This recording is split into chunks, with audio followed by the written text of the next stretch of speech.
Well, I hope Neil Young will remember that the Southern man doesn't need him around anyhow. Really? Well, we just had who's had safe plane trips then? Mr. Skinner. I talked to the Southern man, and he told me so. It is the Bennington Show. Ron Bennington, Gail Bennington, Stan Bennington. We just did Scope Talk Live, a little Periscopes show, and I have an exclusive. I don't know whether you want to hear this on the air or not. This is the type of, do you like gossip, or we shouldn't do gossip? I could hear a little bit of gossip. I like gossip. Oh, great. From STL, yeah. Yeah, all right. So tomorrow on Smoking with Chris, Shuli will be the guest. Spoiler alert. All right, that was a huge spoiler alert. 10:45 a.m. on Periscope. I also know, well, I'll give this away. I guess on Twitter, a lot of people say to me, that Chris Stanley's something. He's a real rock god. And I say, wait to meet the Chris Stanley of the future. You will be impressed. You're going to love him. You think I'm a rock god. Wait, the future Chris Stanley? FCS? And he already exists, Yeah. Are you familiar with that? Did he exist on the internet? Oh, no, I wasn't aware of that. I'll tweet it out in just a little bit. Something, I can't wait to see. I don't know how you got your hands on this. Well, I found out that you can get the internet from the future. Holy shit! Jesus. Yes. Yeah. There is a future thing. And Stanley just gets bigger and bigger as time goes on. I like that. Good news coming up a little later on. Sam Morril will be here. And even better news. Well, I shouldn't say even better. That sounds terrible. But news that I'm excited about. Bonfire appearing on at midnight tonight. And I got some good feeling about our boys. I'm very excited. Chris and I were already gambling on this. Mm-hmm. You're a Soder man, you said. Yeah, I put $2,000 that Dan Soder gets all the points. Every point.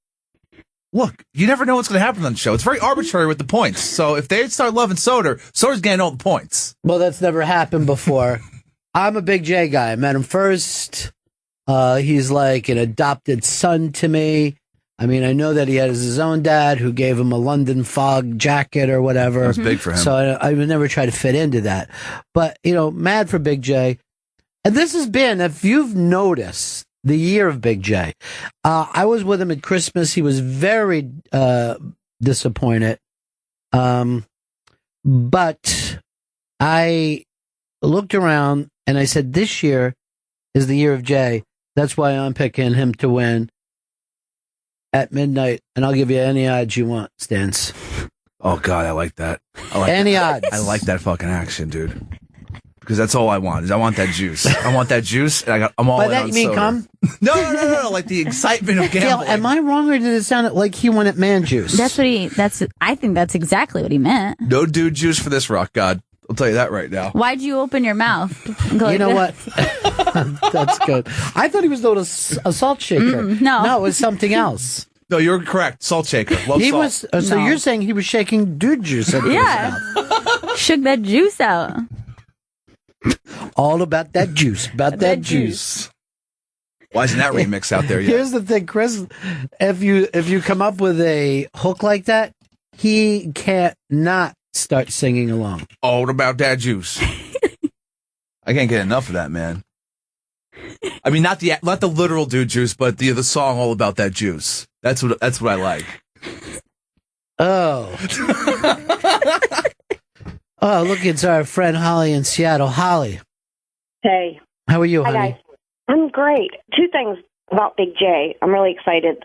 I was missing the show live when I was working because I was at work, and they were saying, pick out a name for our people, the listeners, and blah, blah, blah. And some guy said, the campers, and the campers won. And I texted Big J. I'm like, Big J, back in high school, I used to be a burnout. And that's what they called us. And we were the people that went out into the woods on Friday night. And we put a keg of beer in the back of the Jeep and went out and put a bonfire and sat around in our jean jackets and listened to whatever rock music. And so now he's the burnout and Dan Soder's the camper. So I'm proud of that. Okay. I'm getting that. All right. All right. So I'm proud of that. Yeah, it makes big sense. I'm proud of that. Yeah. So now, anyways, the reason I called was my goal today. I'm supposed to set goals every day. I was like hospitalized recently for stress, and my goal today was not to cry. And of course, you played Harvest Moon at the beginning of the show, and I cried. So thank you for ruining my goal for the day. Now, why would that song make you cry? Somebody was punching you when the song was on once, or no? When I was in the hospital, they let us out 4 times a day in a courtyard to get air and smoke if we smoked or get air, whatever. It's weird how much a hospital's like jail these days. Yeah, really. Yes, it was very much like jail. I mean, the nurses we were behind bars and they had key cards, so we couldn't escape. But anyways, so the last smoke of the day was at around 8:15. And, earlier in the day, they were like, tonight is the harvest moon, and it's also the lunar eclipse. And if you're lucky, guys, you might be able to see it. I mean, they treated us like we were in grade school. It was awesome. So that night, we went out, and it was really cool because luckily it wasn't cloudy or nothing. It was beautiful. And normally when we were out there, we're all drugged up, and we're all these people were on Risperdal, and they were talking like 100 miles an hour. So we were usually out there just chatting it up. Everybody was totally silent. We're all standing out there smoking our cigarette, totally silent. And then the nurse got out her iPhone and put on Neil Young, Harvest Moon. So all of us mental patients are standing out there smoking cigarettes, totally silent. And it was the most surreal moment ever. And so, it's just so weird because that's going to be, burned in my brain forever. And you just create a bond with these people because it's like you're on, the same level with them because you know that you all are crazy and nobody else can relate to you. So, yeah, that just, brought back that memory. But let me tell you, I guarantee you'll all be back in that nut hut together again, honey. I really believe it in my heart. That's beautiful. There's groups. There's a group, it's called NAMI, National Association for Mental Illness, and I've already been to a few with some of the people that I met there that I became friends with, and it's really nice to see them again and to hang out and talk about stuff. So, it's nice. But anyways, I just wanted to tell you that that's just, it's pretty cool. It was a real surreal moment. And I'm glad you enjoyed. Yeah, but thank you. All right, talk to you later. That's Holly in Seattle. It used to be Holly in St. Pete, but we grow. Mm-hmm. As people, sure, we grow. It's weird how songs can take us right back to places, right? Yes. I don't know, songs and smells are the two things. I know that every time, it's a very weird, but every time I'm with Chris Stanley and I smell him, I throw up. And I don't know why. I don't know if it reminds me It's a bad memory, it triggers a certain memory. But, Smoking with Chris, your big Friday show, and you do that at 10:45. You got Shuli on tomorrow. All right. Shuli's the big guest. That's a big get. I'm very happy with it. He's a very, very funny comedian. He's amazing. I just booked him on our show next week, so I hope that's not a problem for you with Smoking with Chris. Bit of a double booking, but okay. That's fine. Really. It's enough time. Our shows are so different that we're going to go in different directions. I probably won't ask him what he's smoking at all. That's weird, because that's going to be the first question I have for him. Now, in the future, you finally put up Smoking with Chris, and there's a picture of yourself there in the future. Holy shit! There's already... What the fuck? That showed another 5 years. So if you go to Twitter, you can see the website's up, Smoking with Chris. And believe it or not, Chris is not the first Smoking with Chris, or else that's you in the future. This is bullshit. How'd they find this picture? How'd they realize? I think it's you. Looks like I got a bit of a tan also. Great. Well, that's why I think you're going to be living in Sarasota or probably Bradenton to make more sense. Great little logo for yourself. Look, the eyes go too. I'm wearing I know. spectacles. I like the logo because the logo somewhat reminds me of Jack Daniels without being a complete. It's an Old West type thing. When I first saw it, I thought it was Pit Doc, who came in after the show yesterday with lovely food. Oh, some delicious mac and cheese. That's smack from Smack. And remember that dessert was part of the meal. Right. Gave us all some lovely presents. Yeah. Mine are smokables. Chris's are stabbables. Yeah, it's great. It's great little knife. Is it a switchblade? Technically? It's spring loaded. Okay. So it's not technically, like, it's still have to do a little bit of action. You know what I'm always worried about a knife that's not a big enough blade to get to the internal organs. It might keep you out of jail. Yeah. But I don't think you're going to kill anybody with it. No, I mean, unless it's like a neck shot. Then I might have a chance to murder someone and I'm fighting with that knife. I was always a great knife. No! Oh, holy shit! Jesus That's my thing. I Christ. love to throw knives. Stop it! You don't trust me?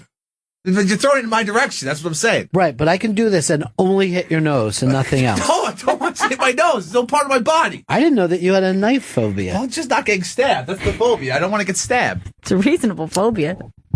You changed. It's a nice knife, though. Thanks, Pit Doc. Pit Doc's the best. Oh, there's no one better.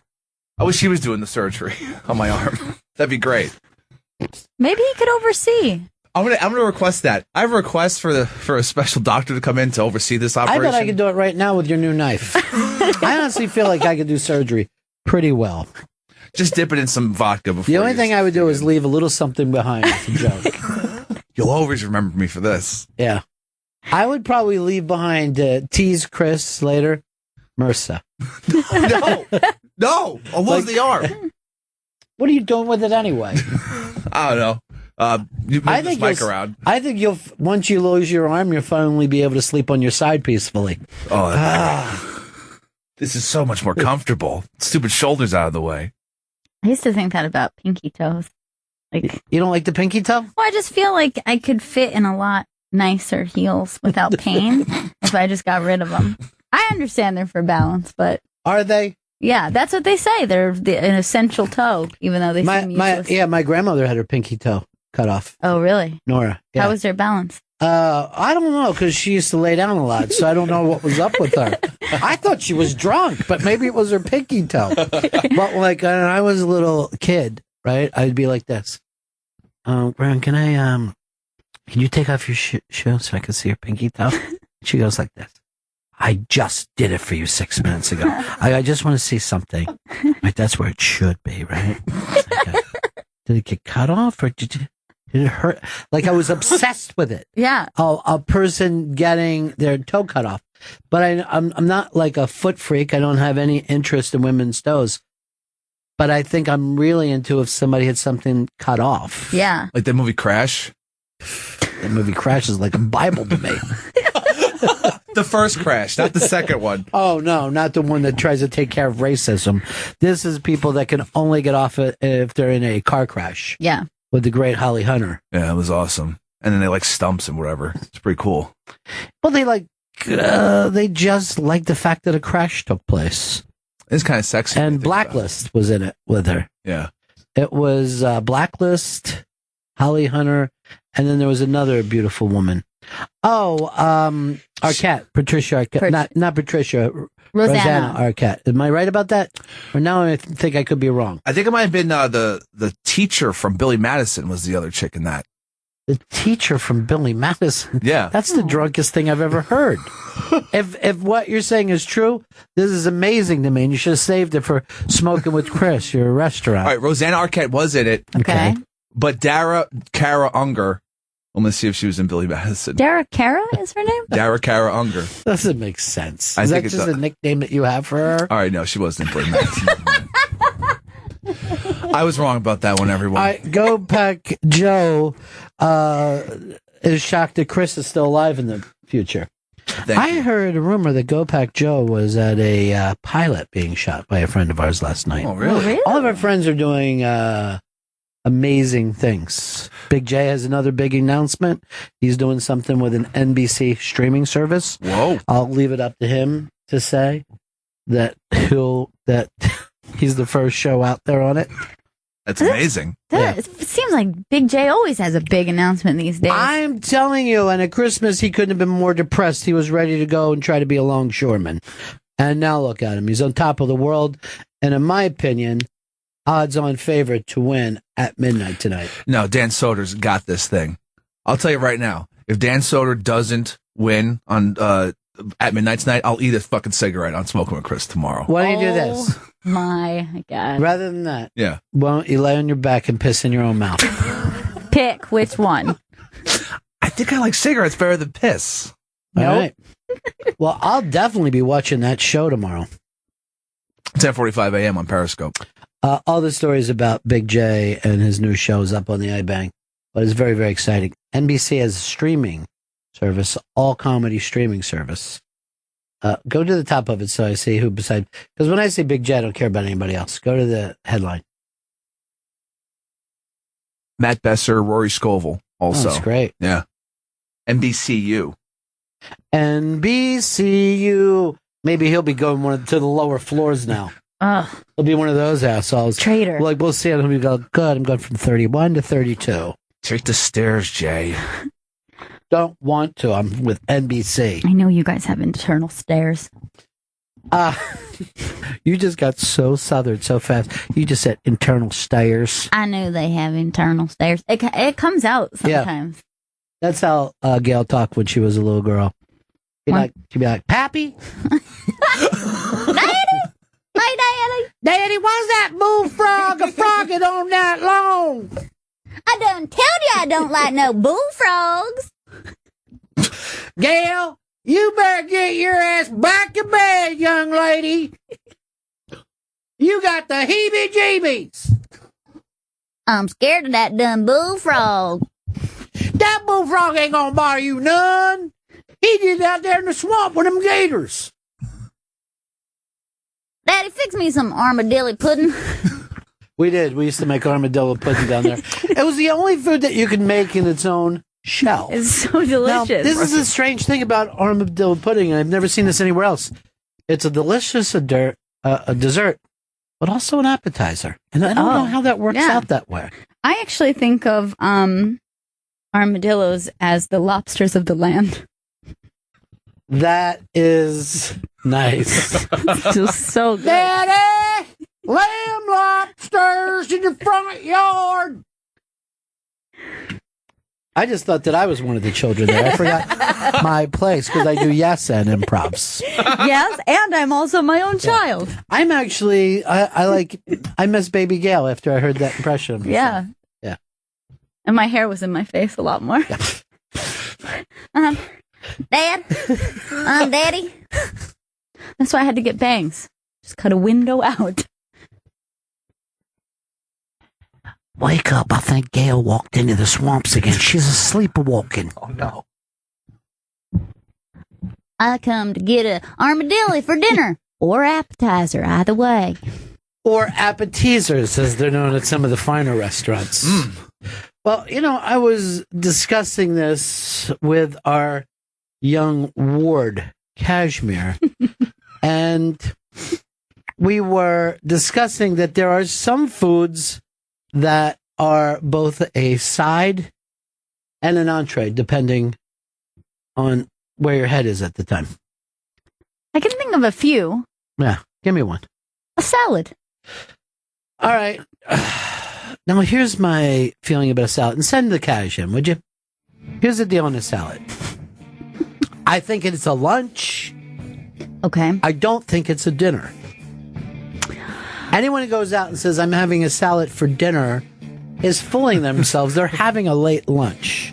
Or you've had dinner for lunch, and now you're... I see.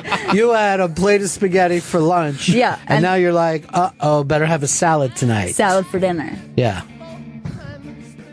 All right, now, I'm going to ask you right off the bat. Is a salad a meal? Is this... Not at all. No, sometimes you have to have it as a meal, but it never should constitute as one. Now, this is a guy who pays attention to every calorie that's going into his body. I know. Because your community is brutal. Very rough. But I mean, nothing is as rough as having to have a salad as a meal. It's basically just like slapping yourself in the face. Chris, I see you with your head turned sideways, wondering what a salad is. Salads are greens. It's a non-meaty food. No. Food that's green? That's fucking crazy talk. You mean woman food? Yeah.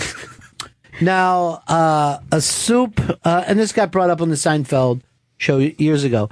Soup can be a meal, but the fact of the matter is, no one debates that a stew is a meal. A stew, you can't get away. So much in it. It's delicious. And I would also make the case for this. I think the soup with a piece of French bread or Italian bread now seems more like a meal. Now, if you're just talking about a cup of chicken noodle with some crackers, that's no meal. Well, that's one of those things that, like, I went to Panera yesterday and they have an option for soup and salad, and it's just like a Greek traditional salad and like a tomato soup as a meal, which is like, does that piss you off? Yeah, I'd vomit. But a piece of chicken will make that a meal. One put small bread piece in of both chicken. of those. Yeah. All right, but here's the deal on a soup and a salad. You agree that it's a lunch, right? Yeah, with like a chips or an apple on the side. Okay, it's got chips or an apple. There needs to be a little pyramid. I never want to see an apple on the side. What kind of crazy side is that? No, a baby's. I would think you'd have to be an infant to have an apple on the side. It's a scientific fact that an apple is negative food. Now, here's an amazing thing about me. I could eat a bowl of chili like there's no tomorrow. Yeah. But take that same chili and put it on a hot dog, and I'm sickened by it. You don't like a chili dog? It disgusts me. I love a chili dog. For me, a chili dog is you're taking something that should be eaten with a spoon, and you're turning it into a slop fest. I love the slop fest. And I can't get to the dog taste. I don't want anything on my food that takes away the taste of the actual food. No one's going to catch you sucking on a chili dog. Not behind the Tasty Freeze. Boy, is that the worst fucking line? It's the worst. It makes me uncomfortable. I don't even like the opening line, little ditty about Jack and Diane. You're like, who says this is a song about these people? Check it, little ditty right now. Yeah. About to happen. You don't start like, this is a song about Lucy and the sky with diamonds. You just hop into it. Little ditty about Jack and Diane sucking on a chili dog. Does not gross you out. And then even, what kind of fucking chili does Tasty Freeze pull off? Some kind of prepackaged chili? It's garbage. Chili, is it a meal, Kashmir? If there's like cheese on top of it with bread all around it. Yeah. Yeah. Like a bread bread bowl makes soup a meal. Hold on. Wait, what did he say? A bread bowl makes soup a meal. It's disgusting. Oh. Just have a piece of bread. It's meta food. It's food within food. Oh, I'll have it with a candy cane fork, please. What happens at the end For the holidays, of a bread bowl? Are you just eating soupy this bread animal shells? does. Yeah, you just eat it. And then like if there's any like the soup residue, like the nasty stuff that you would throw out from a bowl, you get to eat it. First of all, there's no nasty stuff at the end. That's called food. You don't go to Panera. Second of all, what you're having now is not a bread bowl. You're eating a soup sandwich. And that's disgusting. It's revolutionary. Changes the game. The soup-soaked bread is so good. Go get me one of them soup sandwiches. Or see if they can put it in a boot. That way, after I'm done eating the soup out of it, I'll put it on over my sneaker, wear it into the creek. Now, why don't they do a bread bowl for a salad? Ooh. I would love that. I would love that. Love that. If this was That's a changing my life. Panero corporate meeting, you would have just hit a home run, Gail. You would have left here feeling CEO. good. I've been working on that for 6 weeks. I think they don't put a salad into a bread bowl because women aren't gross and don't want to eat half a loaf of bread that the bread bowl is. It's disgusting. They're like a crouton, maybe. How about we use a real bowl and you give me a piece of bread? Do I not want to do fucking wash plates? Is that the deal here? It's green. It's for the earth. Yeah. Oh, waste it's all the fucking water, disgusting. The fucking bread bowl itself, though, the bread's like stale and shitty. Like it's just a bad move. Thank then, you, like- dude. Like you think like, oh man, a fresh loaf of bread. I'm gonna eat the bread bowl. No, you're not, because the fucking bread's like leather. It is like a goddamn boot. I like the old thing of everyone saying that, women will order a salad to look more dainty, but at the end, she's just going to town on a bread bowl afterwards. Bread bowl. By the way, Bread bowl. I also want to mention, women, if you think that that's a good idea, if you're on a date or you don't want someone to, and you order a salad, There's nothing less attractive than watching anyone eat a salad. I know. Yeah. It's a very weird brontosaurus thing that goes on. It's very messy. And then it's like dressing on the side, but then it spills everywhere because you can't dip a leaf into dressing and not have it like overflow it. That's why you should like get science, the chili dog. Like me. The fact that you just called it a leaf makes me disgusted. Hey, Charlie, what's up, buddy? Ronnie, first you got to tell the guys when you do the Florida jokes, you got to get a layer bed of Skinner going. Yeah, they don't. You know what I mean? Those days of them Guys, caring come about on. production. Now I know Those are baked gone. potato is a meal by itself, but I'm saying mashed potatoes alone is an entire meal by itself. Well, first of all, that's just a falsehood, what you're saying. But I guess you could eat enough of any product that you could be full. Now, the baked potatoes as a meal is one that I don't even agree with because you're turning the potato into, instead of being a nice baked potato, you've turned it into a modern-day bread bowl. And you're just putting all kinds of cheeses and meats and stuff. And you're like, all right, at this point, it's not a baked potato anymore. It's a bread bowl for the go. Yeah. Are you okay with it as a lunch? Well, look, I'm okay with it anyway. I mean, I'm not one of these potato Nazis that you hear so much about the judge people. But, you know, the French see fries as a meal. They'll just have that, and they're like, oh, this is a meal. And I'm like, no, you need a hamburger next to that. Get it right. And a big shake. And then you're where we need to be. Right now, you're crazy French people. But do you consider fries a meal? No, I wouldn't call that a meal. I would call that a snack Is or a side. Is a baked potato a meal to you? I could have a fully loaded baked potato for a lunch. But I'm not going to just eat like a baked potato with butter and call that a meal. Here's what I'll be saying the whole time I'm eating your baked potato lunch. This is disgusting. That's probably the worst way to prepare a potato. Have you ever noticed that? So many other things are better. Oh, yeah. It's definitely one of the lower potato I mean, if a options. baked potato is a meal, then you have to say steak fries are. Because they're like long strips of steak potato. Fuck that. Baked potato. It ain't a meal. Steak fries are disgusting, A. B, a baked potato ain't a goddamn meal. You're making a list, dude. You're making a list for no reason. Everyone here is your friend. Okay. Well, except for Kashmir. Oh, Cash. He doesn't know. I have a hood on for you today, though. And I don't. He's so stylish. Can never match. Yeah, There's like so much he does it style. in Why a good doesn't way, he have though. a scope show? Seriously. When I style this one over here, I'll make one happen. Are you going to do that? Are you going to let him style you? Yeah, I'll expense it. Let's go to Old Navy. Me and Kashmir. Right now, from what I understand, you're trying to expense your cigarettes. Ryan in Ohio. Yeah, mussels. Mussels can be an appetizer, and because of what you just said, the bread, it could be a meal too. Very smart. Okay, but guys, listen. Don't forget to put the milk on the ice cream. That's for dessert. Oh, milk yeah. on the ice cream. Milk on the ice cream guy. Yes, milk on the ice cream guy. Milk on the ice cream. First of all, I disagree. I don't think. I don't like to treat the raw bar as if it is the meal itself. It's always a prequel to me. Mm-hmm. Speaking of which, they're making a Die Hard prequel. Oh, no. Are you fucking, no. They can't be. Yeah, they are. How? Why? Money, and they're using the name Die Hard again. I don't like I love oysters up front, but if someone said, "Okay, you've eaten enough oysters, your night is done," be like, "You gotta be fucking kidding me." I've done oysters with a side, I think, with a small other side. What is the other side? A fish? Because then that would make sense. I think that most recently I did a bunch of oysters, and then there was a crab cake appetizer, like a small crab cake.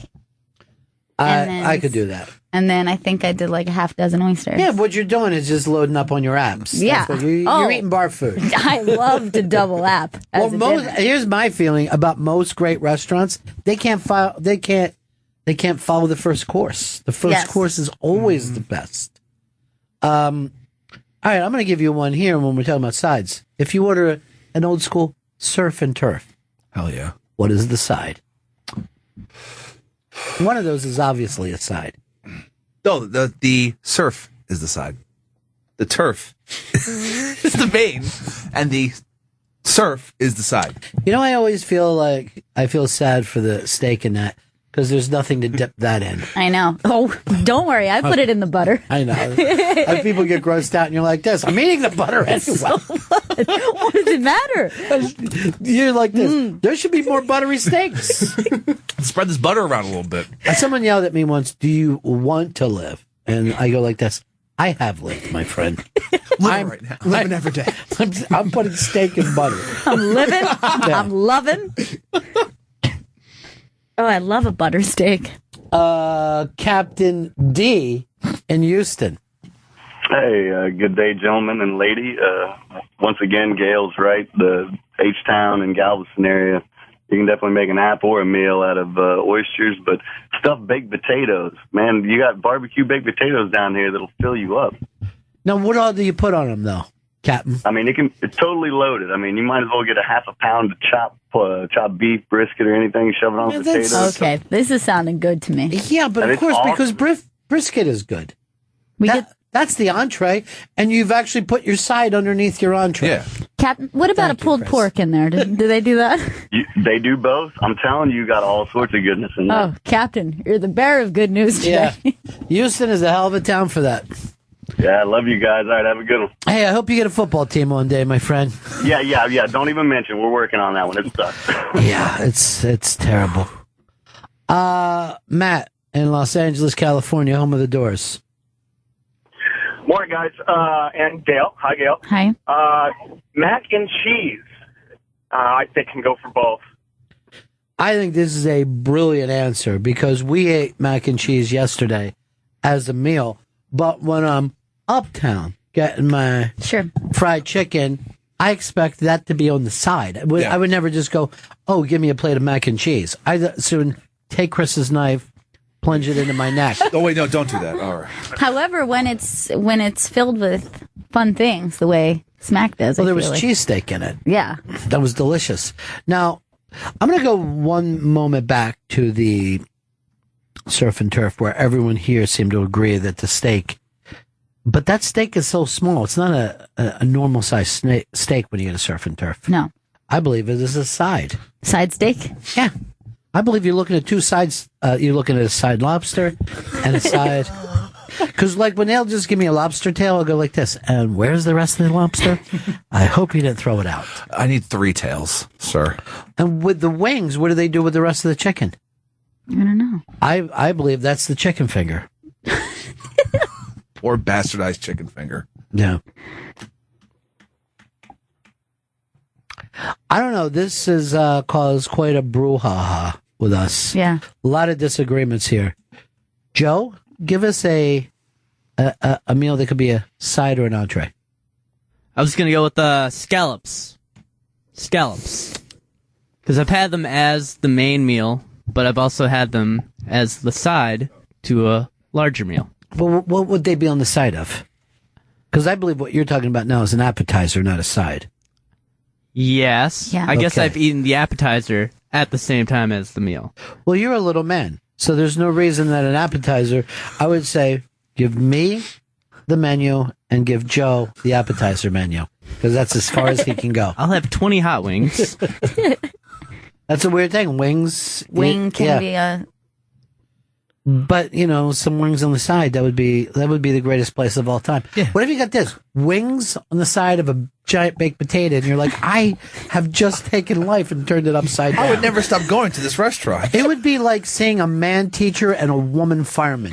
That's what it would be like to me. I've never seen it. I've No. never seen it. Could you imagine a man teaching children? Unbelievable. Get out your Pedo. Get out your books, everyone. This can't be real. Is your wife sick, or why are you here today?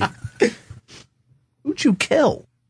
I heard these two guys, they were like first grade teachers, and they were both discussing the behavior of one child. And it seemed like, I felt like I was nuts even hearing it. I'm like, you're two fucking grown men.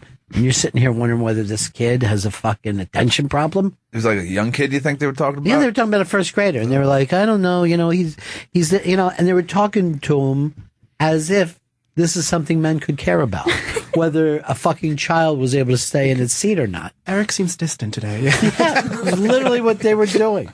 And I'm like, how could this happen? Just feed him some Adderall. It'll be fine. Just fucking keep some on you, dude. How about this? You say, look, I got a kickball. We're going to go outside for a while. You're going to love this part of the day. Like, this is, you should be doing this all the time, really. Watch the way I dominate. I'm hearing some horrible news from Steely Dan Perlman, who says that Taxi TV is dead. No. And being removed from all the cabs. It was unanimous. The Taxi Limousine Commission voted today to get rid of all Taxi TV. Wow. Stunning. I never thought I'd see it leave.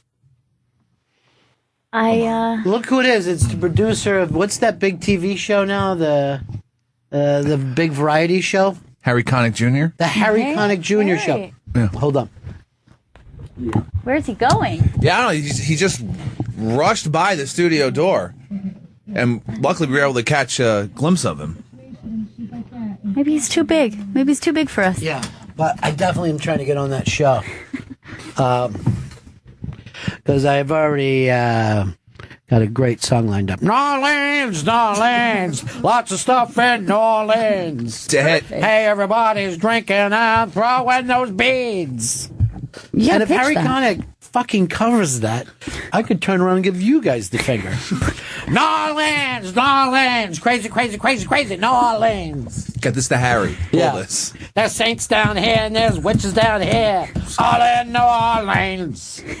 It's like every time I'm in New Orleans, I go like this. Excuse me, have you ever heard anyone else's songs? They don't sing and act like this. And they're not constantly singing about their own town. I am shook up by getting rid of Taxi TV. I never liked it. I really I get to see a little Jimmy Kimmel every day. I dislike it. Every time and a little bit of Mike and Kelly.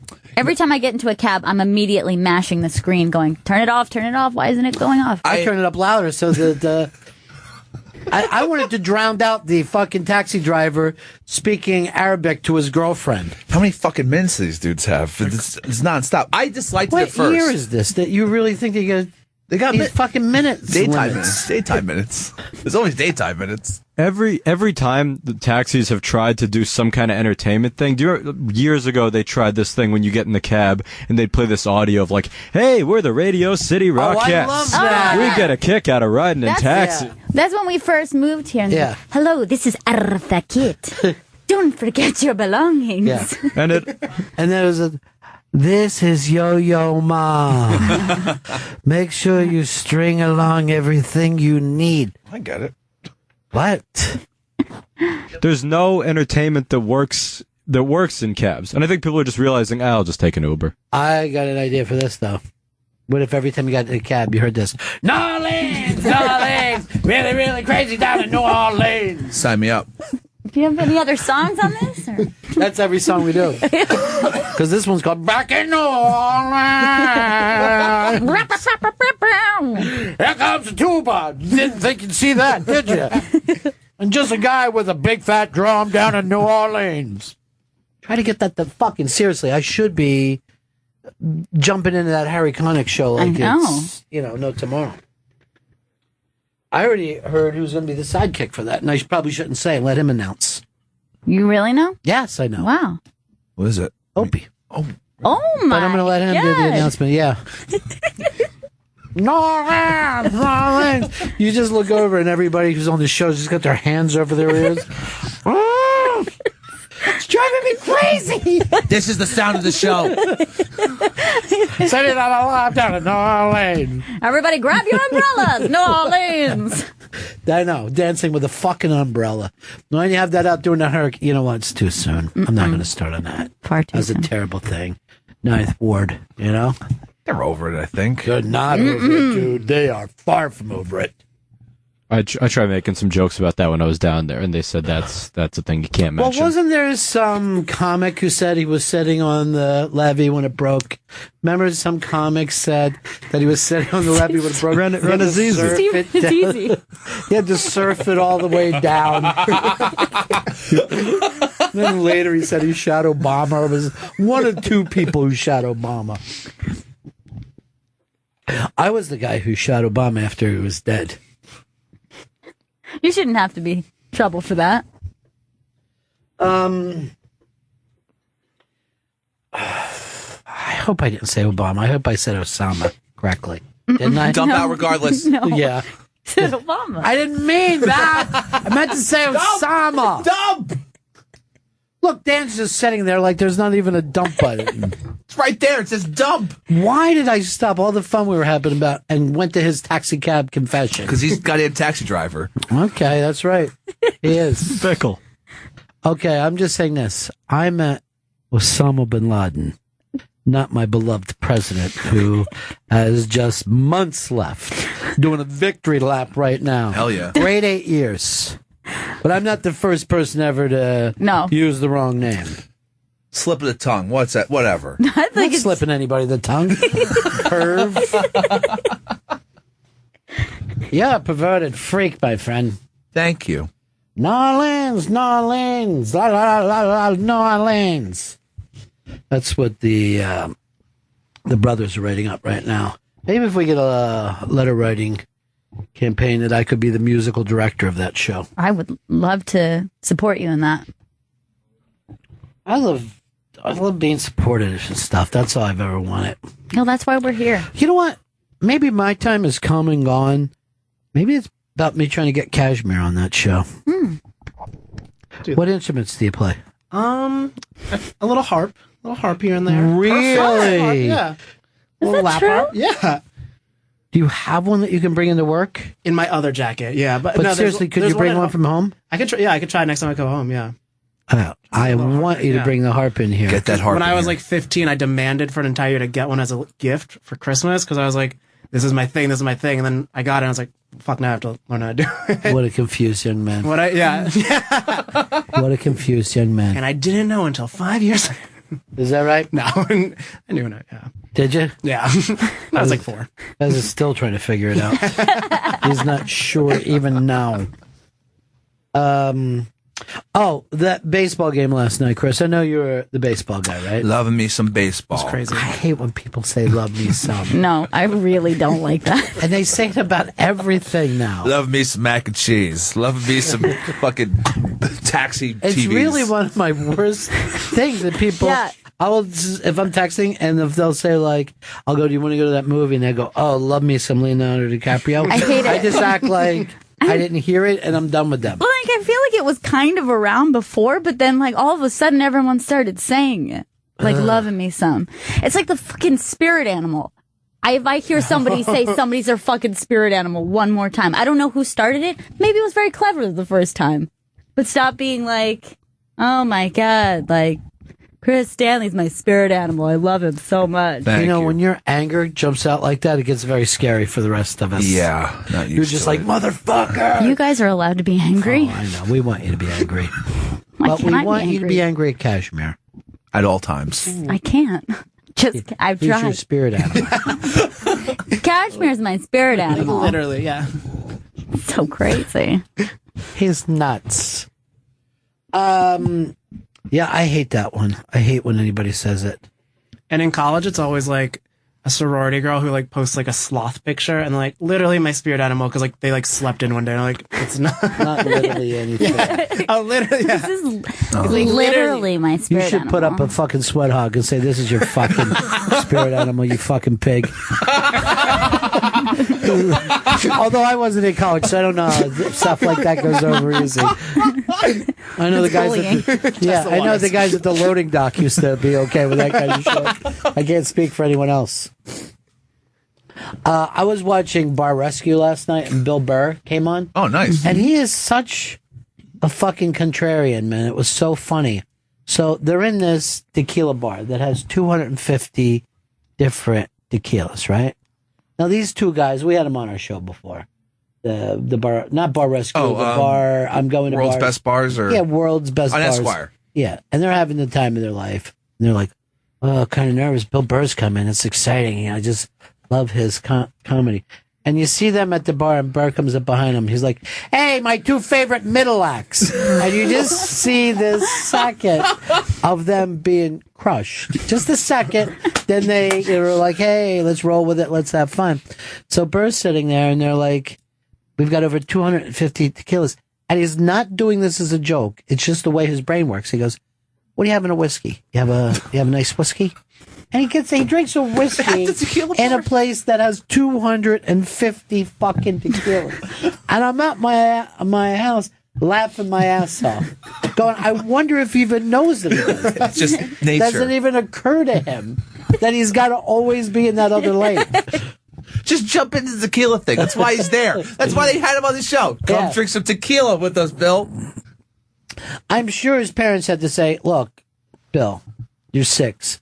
There's a reason why we don't sleep in the bathtub and take our baths in the bed. I know you don't want to go along with the crowd, but some of this stuff has been worked out. Some of it just makes sense. There's 250 tequilas. This is a nice whiskey you have anywhere? Oh, that's smooth. That's a nice smooth whiskey. It's acting like he's enjoying it, but you see they had to go somewhere in the back to find this. No one's ordered whiskey there in fucking 10 years. Sure, I guess we do. It was really great. That show is always, it's fantastic. They were at just L.A. bars. Actually went from Santa Monica down, Santa Barbara down. And there was this old stagecoach bar that's like 14 miles outside of Santa Monica, Santa Barbara, that had this like pit outside, and they're just cooking steaks and putting it on homemade bread. And I'm like, shit, I was 14 miles from this place. I never fucking heard of it before. That sounds awesome. I would have driven up there in a heartbeat. That's very frustrating. That's the problem with the world. Like all the good stuff, you got to really find. If you don't really like go, I'm going to this place. Let me look around as much as I can to find out where the really great thing is. You'll end up eating at fucking Fridays or something like an idiot. Yeah. I think Santa Barbara is one of the greatest. I don't know what it is about that town. It just feels great there. It feels like, this is the way some people actually live like this. You know? I think the town Lost Boys was based on Santa Barbara. Like it was like a fake town name. I thought that was Santa Cruz. Yeah, he doesn't know what the fuck he's saying. I could be wrong, but I thought no, it was... you're not fucking wrong.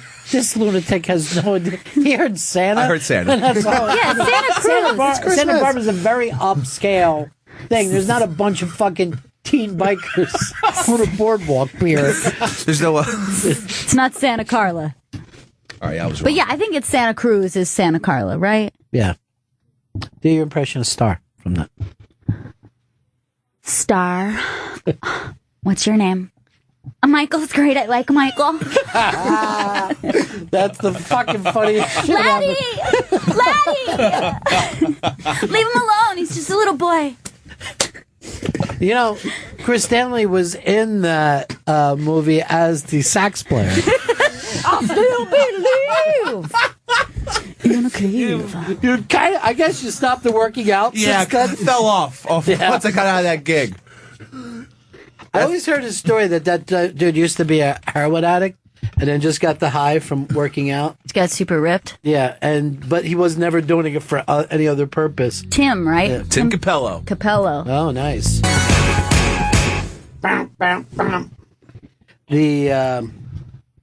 That's old Chris Stanley back in the 80s. That's doing his thing. When I was in the gym a lot. Hey, I just want you guys to know that's my favorite movie of all time. I'll put that up against Citizen Kane. I don't care. It's my fucking favorite movie. Well, Laddie! The Frog Brothers alone have got to be one of the greatest things ever happened to film. Now, last night I couldn't sleep, and there was the movie on where it's like H.G. Wells is chasing Jack the Ripper through time. Have you ever seen that? I haven't seen that. Yeah, and one of the Frog Brothers was in it. Not Corey Frog? No, Corey. Corey. And he had to be 3 years old. That was, yeah. He had to be 3 years old in this thing. And he just had a bit part like, hey, that man's sleeping there. But he looks exactly like Corey Feldman today. There's no difference. Time After Time was the film. Thank you, Google, IMDb. You're welcome. Burn rubber. Burn rubber does not mean warp speed. There was a sequel to The Lost Boys where it was just pretty much the story of the Frog Brothers still going.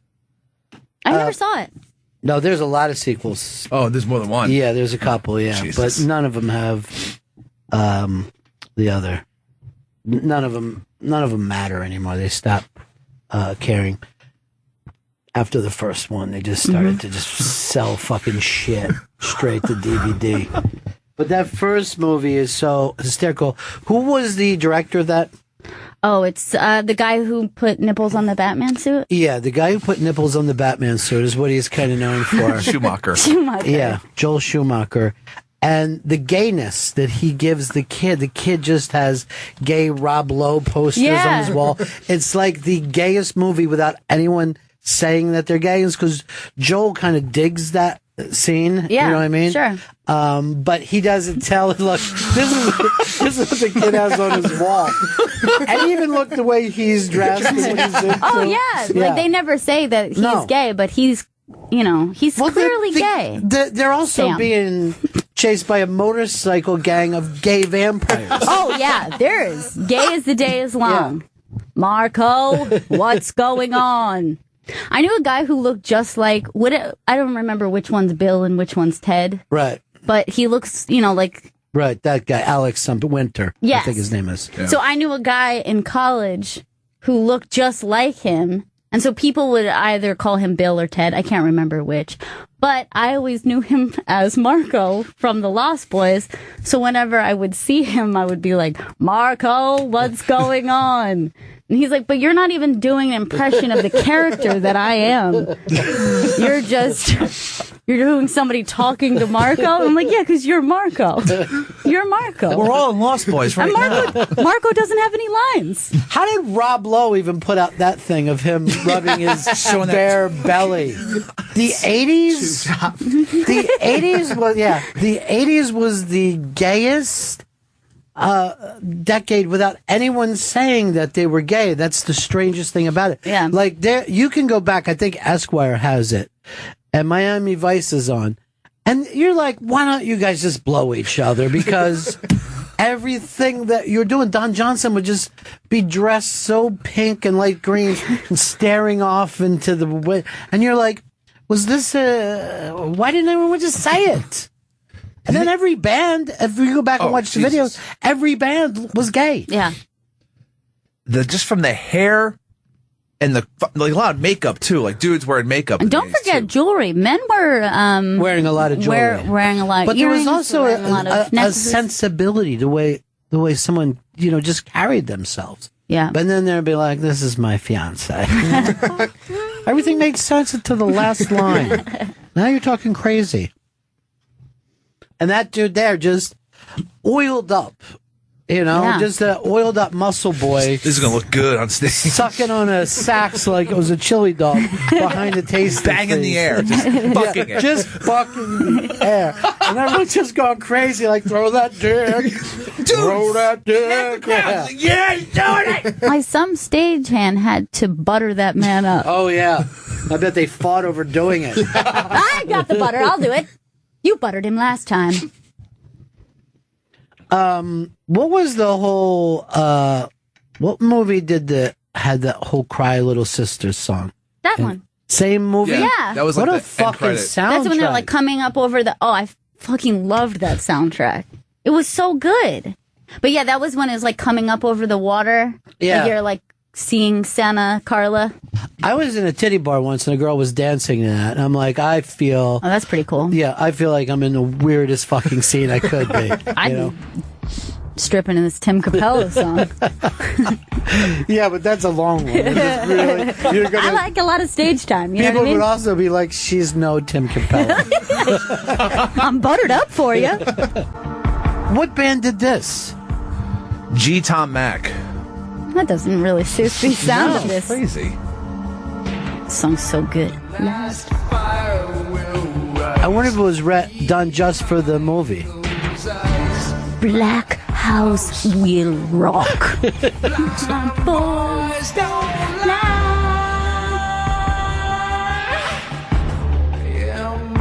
It's actually called Cry Little Sister. Yeah. It was made for the movie. Now, do you hate it or like it when they have children singing a hook? Because you're like, they can never do this live. Right. You're blowing it, man. A lot of people, are saying that they wish that you would Periscope that song that you did. Damn, I should have. That should have been straight scope. The first time I ever went to Coney Island, I thought it looked so much like the fucking weird ass. And I was there with my brother, and we were on a ride. You know those kind of like carnival rides where they play music really loud? Like there's a DJ booth on the ride, and they played this song, and we were going crazy. I wonder though, this is the only reason that song works because it was in this hokey movie. If you were just driving down the road and heard it, would you think it was good? Or is it already lodged in your unconscious? I think I would change it if I'd never heard it before. But you don't think you wouldn't like it as much? I think, but because I've associated with this movie. Yeah. Listen to the gothiness. I'm clearly going to love it. Spooky. I kind of feel like I would have liked it, but I don't think anyone would have done this on their own. If someone didn't say, I need some weird, like, boardwalk, goth. A vampire, kind of gay, but we're not saying it. We're just we're putting it there, letting the kids pick up on it without saying straight out. I'm getting something, okay? Yeah. And his mom, Diane Weiss, was just all over the fucking place. Yeah, emotionally, she's an emotional wreck. She should not have been raising those children. If we're being totally honest. Honestly, she deserved an Oscar for that role. The depth of that character. The depth. She's going through a divorce. Didn't have a job. Moving in with her dad. And weird as he is, old fart who likes his soda so much. Yeah. Who will got a TV guide? You don't need a TV. Who will murder in front of his children without caring about his grandchildren. A lot of bodies around here. What the fuck? Dude, we just moved here. This place looks like shit, too. I was... fucking fire hazard. It looks like a fucking West Coast version of Quint's old spot. You just moved to a town. Obviously, you're all weirded out about your sexuality. You got the Rob Lowe thing going.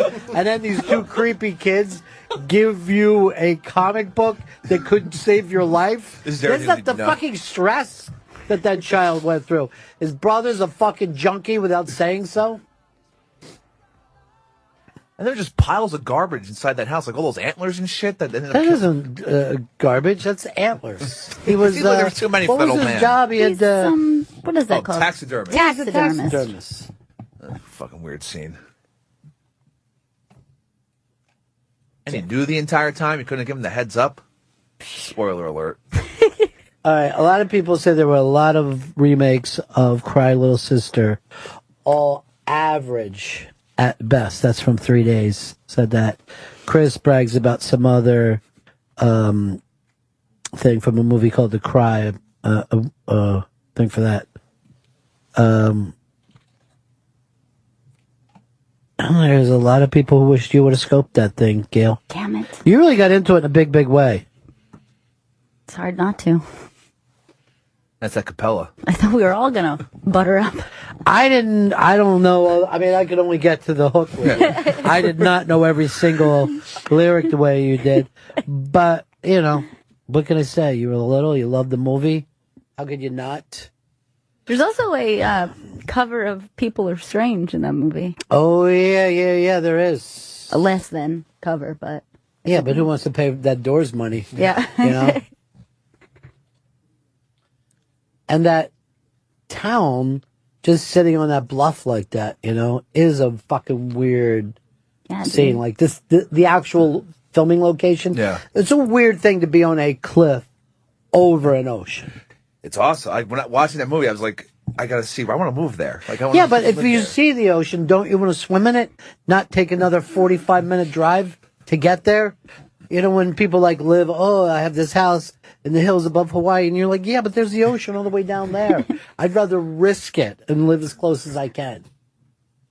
I would just be fucking hot all the time looking at the ocean, but not being able to swim. And it's kind of like torture. Yeah. You're hurting yourself moving to a cliff. You really are hurting yourself. It is a version of cutting for adults. And plus you could fall. Like if you get too, you get too crazy about the ocean. You could live in the cliff with the rest of the Lost Boys in their secret hideout. All right, Ron's got some some news for you. Ron and Indy, what's up? Ron, we got you, buddy? Hey, man, how are you? Cool. Seasons after remade that song, that Cry Little Sister song, like 2012 maybe, something like that. Yeah, I missed it. Wasn't following them on Twitter. Thomas in Kansas. Hey, Gail was just talking about, so I didn't realize that was the cover. That was the first time I'd heard the Doors as a little child. That's funny, man. That he didn't know that it was a cover. Yeah, I didn't know it either, but I did have the soundtrack. I mean, when you're doing the song and trying to sound exactly like it, that's less of a cover and more of a ripoff. Yeah, it's very weird because they didn't add anything to it. Like, they didn't change it enough for it to be a normal cover. And also, Gail, I know you have my back on this one. I think an even better soundtrack is Drive. I love that soundtrack. I listened to that nonstop after that movie came out. It's not better than Lost Boys. You're my star, Gail. Now, I would say I wasn't turned on by that soundtrack. I found it in the way of that movie, Drive. But they won't even run Drive on TV. Yeah. Like, I haven't seen it other than seeing it in the theater. That was just an indie darling at the time. They're never going to run that thing on. It was his character's too weird, I think, for people to follow on television. You know how many fucking channels I have that you could throw one on? This thing's been blacklisted. I don't think that that's true. I liked this character. I liked a lot of the movie. I wished it would have been more about like those opening scenes of like showing before he gets into the weird place of just driving. I mean, I love a guy looking at his watch and saying, "I will be gone if you're not out of here." Yeah. You know, like the fact that he had no connection, the fact that he was a stunt driver. I started to dig it when he, fell in love with his neighbor, but she couldn't. But then you're a little boy, and then that thing of when it becomes about a boy, where you're like, this could be my whole life, but that ain't your fucking kid. Right. You know? Yeah. That was all great. And then Oscar Isaac, it just kind of, not that it's his fault, but it went off the rails once he came into the movie. And we're supposed to believe that Albert Brooks can kill people with a fork. I didn't buy that for a second. Everyone's like, Albert's amazing in this. Yeah. He's going to get an Oscar. I'm like, this is the worst thing I've ever seen him do since Nemo. You know what I mean? The fact that he's not being funny is what turns you on. Yeah, but before that came out, people were saying he's going to get an Oscar nomination. That was like the fucking talk leading up to it. Really weird. And then he was crushed. Well, you need to re-listen to the soundtrack at some point. All right, Corey Cousins just wrote this to us. Maggots, Michael. You're eating maggots. How do they taste? They're only noodles, Michael. How can a billion Chinese people be wrong? Was Star digging the fact that these two obviously gay boys were fighting over her? She just lived in fear of David so much, it's hard to tell. She looked like she was pretty happy to be there. She was having a great time. No, she was a half vampire? She's half, yeah. Yeah. As is Laddie. That means they still have the ability to turn back once the head vampire is staked. Those are all You're making up shit! No! To make the nice people get out of this. We have vampire rules, and you make them up just so you can say, don't worry about the cute girl and the baby. They'll be fine. They'll be all right. We've changed the rules. It's ridiculous. Dude, you got to go to school soon. Oh, yeah, I know. You got your education. I got my education. What class you got today? Digital media and public responsibility, Oh, and then American writers in Paris. Oh, God. Yeah. Wow, that sounds cool. That's a good one, yeah. We're doing a lot of Hemingway and Gertrude Stein. That's cool. That's a cool class, yeah. Everybody went to... Yeah, come in and tell us about stuff. I'll go in and I'll just talk about Plimpton. When he went there and started that magazine. I don't think the Paris Review was never based in Paris, but he loved being there so much. And I think he did the first interview with Hemingway. Maybe, really? Yeah. Because Hemingway would not give interviews, but gave it to him. And it's what got the magazine kicked off. Can you imagine, like, there was a time where a young person in her 20s could just start a magazine about fiction? Putting fiction and poetry and then interviews with writers about writing. It's very sophisticated for someone. It is, isn't it? And then come up with the idea while you're in Paris. And now kids are like, oh, I want to get an app going about fucking places. I'm going to fucking blow shit up. Easy places to jizz. And, Check my Tinder. It's called Jizzter. What's this voice we're doing for kids? We're just I go through puberty so young now. Got some fun for my fucking Jizzter app. Going through a second round, bro. I'm going through a thing called You Fund Me. I'm just forcing people to fund me. Please fund me. I've got an app about all the funds for funds that people can get going. If you give me $8,000, you get a T-shirt, bro. Now, you had him as a surfer? Yeah, he's a They throw surfer out now. bras a little sometimes. It's popular. I thought you sounded like rolling there for a second. Here's John. John, what's up? Hey, what's happening, guys? Hey. Hey, in keeping with the idea of these crazy soundtracks from the 80s and 90s, do you guys remember the Pump Up the Volume movie with Christian Slater? Do I? Hell yeah, love that movie. How could anyone forget that? That was the first podcast. It inspired us to do the job Has that we an do amazing- today. Has an amazing soundtrack. That's got, Soundgarden before they were Soundgarden and a lot of other people. It's pretty amazing. They had the Pixies in there. Leonard Cohen. Pixies, Henry Love that fucking Rollins. movie. What Pixies was in it? Wave of Mutilation. Solid song. Yep. All right, Anyway, let's, add my 2 cents to the whole soundtrack thing. well, you did it, dude. I'm going to break now, John. I'll be back to... Well, who we're going to be talking to when we come back is our man, Dan Perlman, and a big retweet that he got last night. Mm. He's very excited about it. An RT? Yeah, I think it was an RT, which is so much better than a favor. Oh, God, yes. Don't favor anybody, just RT them. Mm-hmm. I learned that the hard way. Yeah. Believe me. You'll hear more about that on Scope Talk Live. STL. Are we doing it tomorrow morning? We could do it. We could do it after. Okay. Chris. So it's one of those Fridays where Scope Talk Live is bumped. Mm. It happens on some Fridays. There's a big smoke with Chris tomorrow morning. All right, this is interesting. This is better than an RT that he got, and I'll talk about that when we get back. Dan Perlman being recognized. Bennington Show. So apparently, on the Bennington Show, right here on Raw Dog 99, and I would say Red Zone. Some nice reviews, some people despised. And so, yeah. The comedy Red Zone. They thought it was too much comedy, and one guy said it wasn't real. What? What do you mean it wasn't real?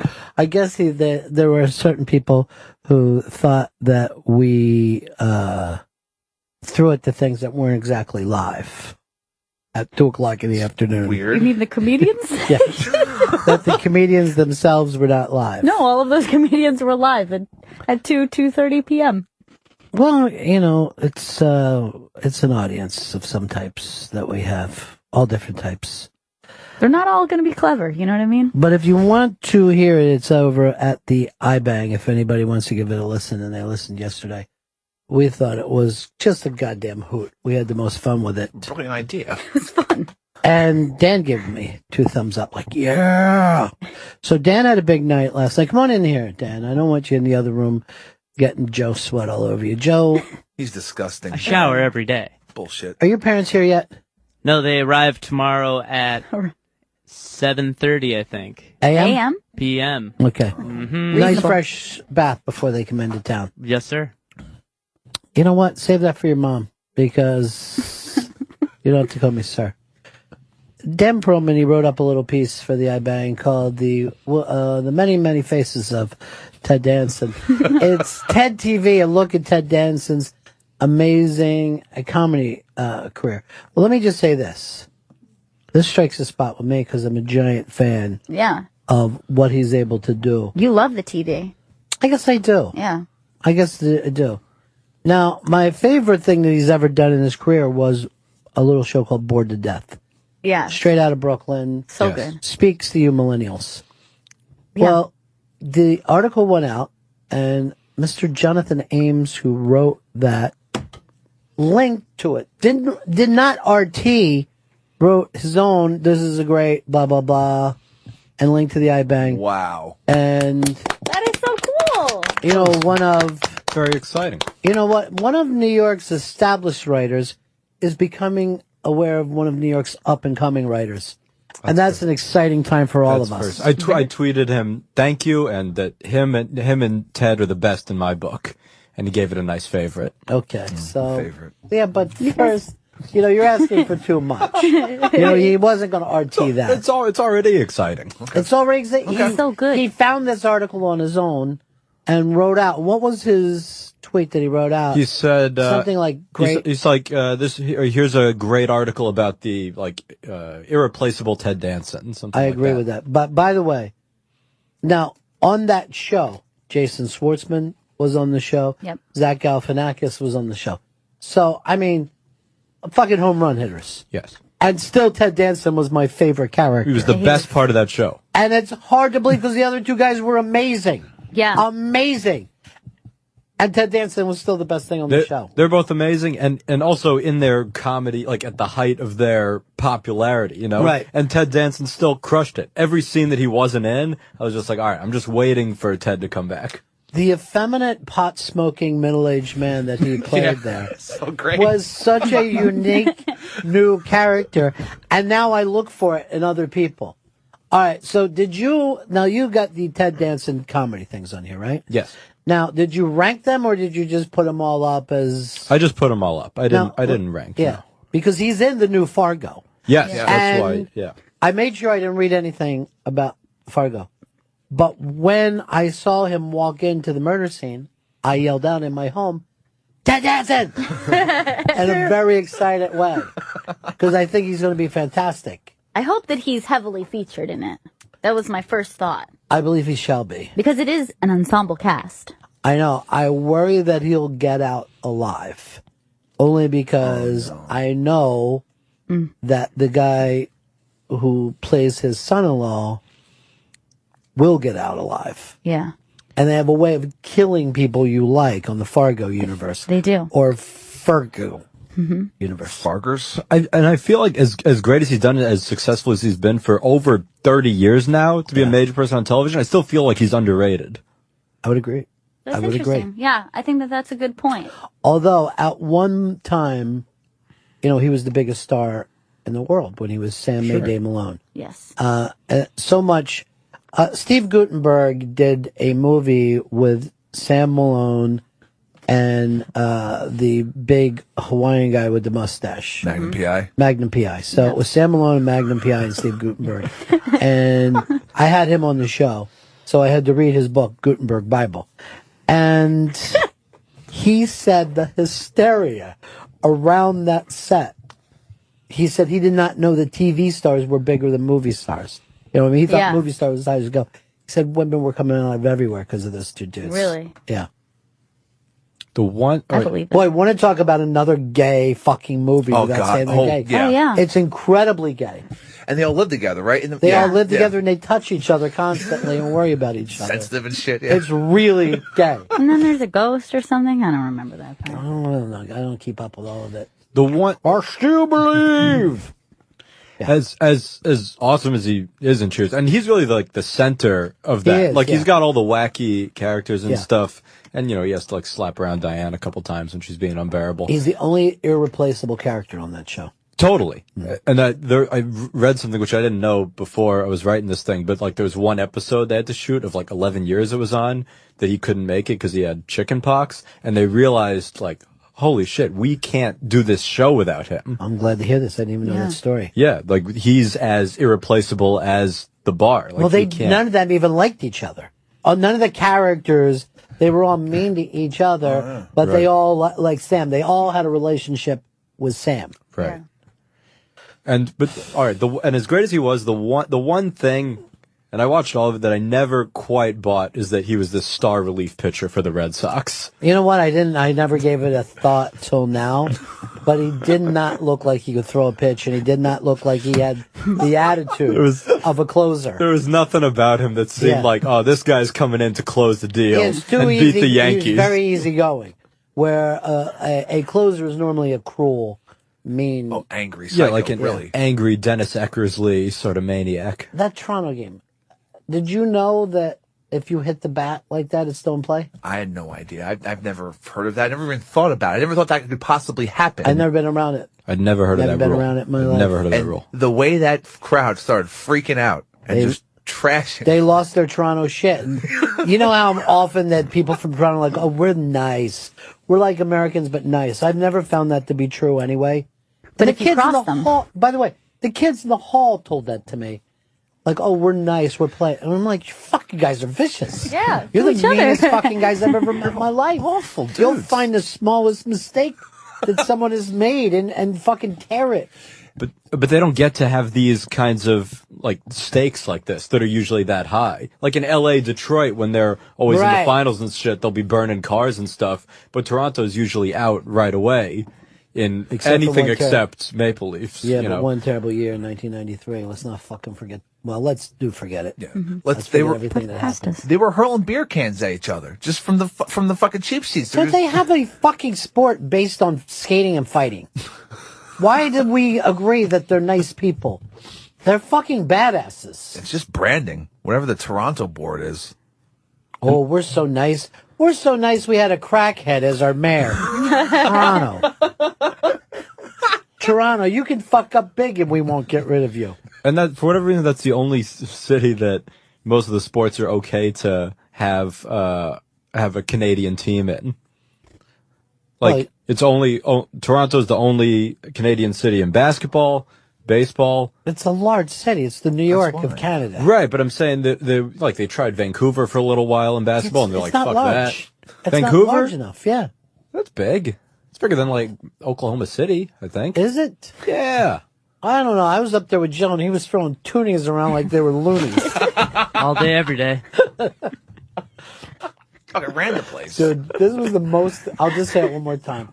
This fucking kid gets off the plane and goes darting to have his money exchanged. Like a total We're like, rube. dude, let's do it at the hotel. There's a cab outside. Let's go. Let's just get They out of take here. American money. It's an airport. Why do you want to stay here longer? Wait, can I ask Joe? Can you tell the story you told me the other night about what happened with Keith Robinson while you were out there? Oh yeah, this happened. So I was leaving the hotel really quick to burn one down, as Chris might say. And I had met Keith Robinson earlier in the day, and I had met a lot of people. I was jumping around, one might say, as Gurian would say. And You're with Gurian. Yeah, I was with Gurian, and I go outside of the hotel, and Keith Robinson's there, and he's a little drunk, and he remembers me, and he goes, "Hey, there goes Joe, looking to cry." And I was just, Wait, what? because I guess I looked sad for some reason, but we had been up all day, walking around, and I was like, so my first thought was, wait, does he remember me? Then my second thought was, wait, he does remember me, and my third thought was, I was just insulted by Keith Robinson. And you started crying. It's kind of awesome. You like him so much that your feelings were hurt. He's our Rickles. You don't understand. I'm trying to burn one down. Isn't that cool enough for you? Come on, Keith. Come on, Keith. Gonna cry. Keith is ridiculously funny. He's so funny, man. He's like, could you please stop being so funny? He's so funny. All right, what other Ted Danson do you have in here? And the name of the article, again, Chris, for people looking for it. TED TV. A look at Ted Danson's amazing comedy television career. That's good. On the iBang. Honestly, probably my favorite thing seeing him whenever he pops up is on Curb. In Curb Your Enthusiasm. He plays himself. He plays himself. And the thing about him is that he handles himself so well on that show. Yeah. And he's got the cool chick. Right. Who, by the way, was also in the movie that I watched last night from 1979. Who looked then, she was like 22 or 21, and she looks exactly as the same as she does now. She does look great. What's her name again? Mary Steenburgen. We had her on the show once, and it's very hard not to say as you're talking to her, I love you, Mary. Stay forever, Mary. Do you love me back, Mary? It's very hard. There's something about her. She has something incredible. Yeah. So they're like the coolest couple. And then they're on that thing, and Larry is their friend. And I believe that he is more friends with Mary in real life than he is with Ted, which is also cool when somebody doesn't mind if their chick has a male friend. Yeah. Yeah, and they incorporated that. There was an episode where he was like hanging out with Mary a lot, and you know he realizes he might be kind of attracted to her and stuff. Everybody's attracted to her. You can't not be attracted to Mary. But when she was on here, she said that they were in, Nantucket or Martha's Vineyard, and they're like, and Larry was in our guest house all year, all summer. He just stayed in our guest house. But you're like, the guy's got $1 billion. Yeah. He doesn't need to be in anyone's guest house. He's crashing. But she said he was always just walking around with an empty pad and pen, and he'd have a pen with him, just in case he got an idea. And I'm like, you're not at this point. You should have people following you around. You know what I mean? Yeah. And you shouldn't be crashing in your friend's fucking guest house. See, buying houses in every state. Thank you. I have 50 houses in case I go to another state. But he's one of my favorite recurring people on that show because I think he's one of the few guys that doesn't go over the top anger with Larry. Right. So it's like Wanda Sykes, she's screaming at him. Susie Essman, she's screaming at him. You know, fucking Richard Lewis will all yell at him. But Ted Danson, they'll usually just have these normal kind of interactions. And then at some point, he'll just like, no, fuck you. Fuck you. Fuck you, Larry. I haven't watched that show in forever but I'm going to go back and watch it all because who played the child molester that he became friends with? Was it Odenkirk? No, I think it was Cordry. Yes. It was Rob Corddry. Odenkirk was the porn star. It was one of the funniest fucking things. That was so that funny. He just brings a fucking child molester home for dinner. It was so goddamn funny. And Beloved Cunt is the funniest fucking episode of TV ever done. That's amazing. But yeah, all right. Now here's the thing. Ted Danson, even though he's playing Ted Danson, you know that's not Ted Danson. That he's invented a character called Ted Danson. Just my favorite scene that I just pulled up there that's up on the iBang is when Larry David gets a sandwich named after him at some deli, and the sandwich is terrible. Like it's nothing. So he goes to Ted Danson and sees, can we switch sandwiches? And Ted's like, oh yeah, sure, that sounds fine. He's like, oh, so what's in your sandwich? And Larry's like, oh yeah, it's whitefish, sable. And Ted Danson's like, what is sable?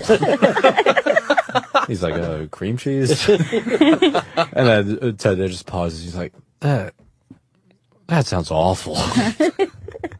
That sounds just terrible. It's like the Danson. It's got roast beef. It's a classic. They just end up screaming at each other about a fucking sandwich.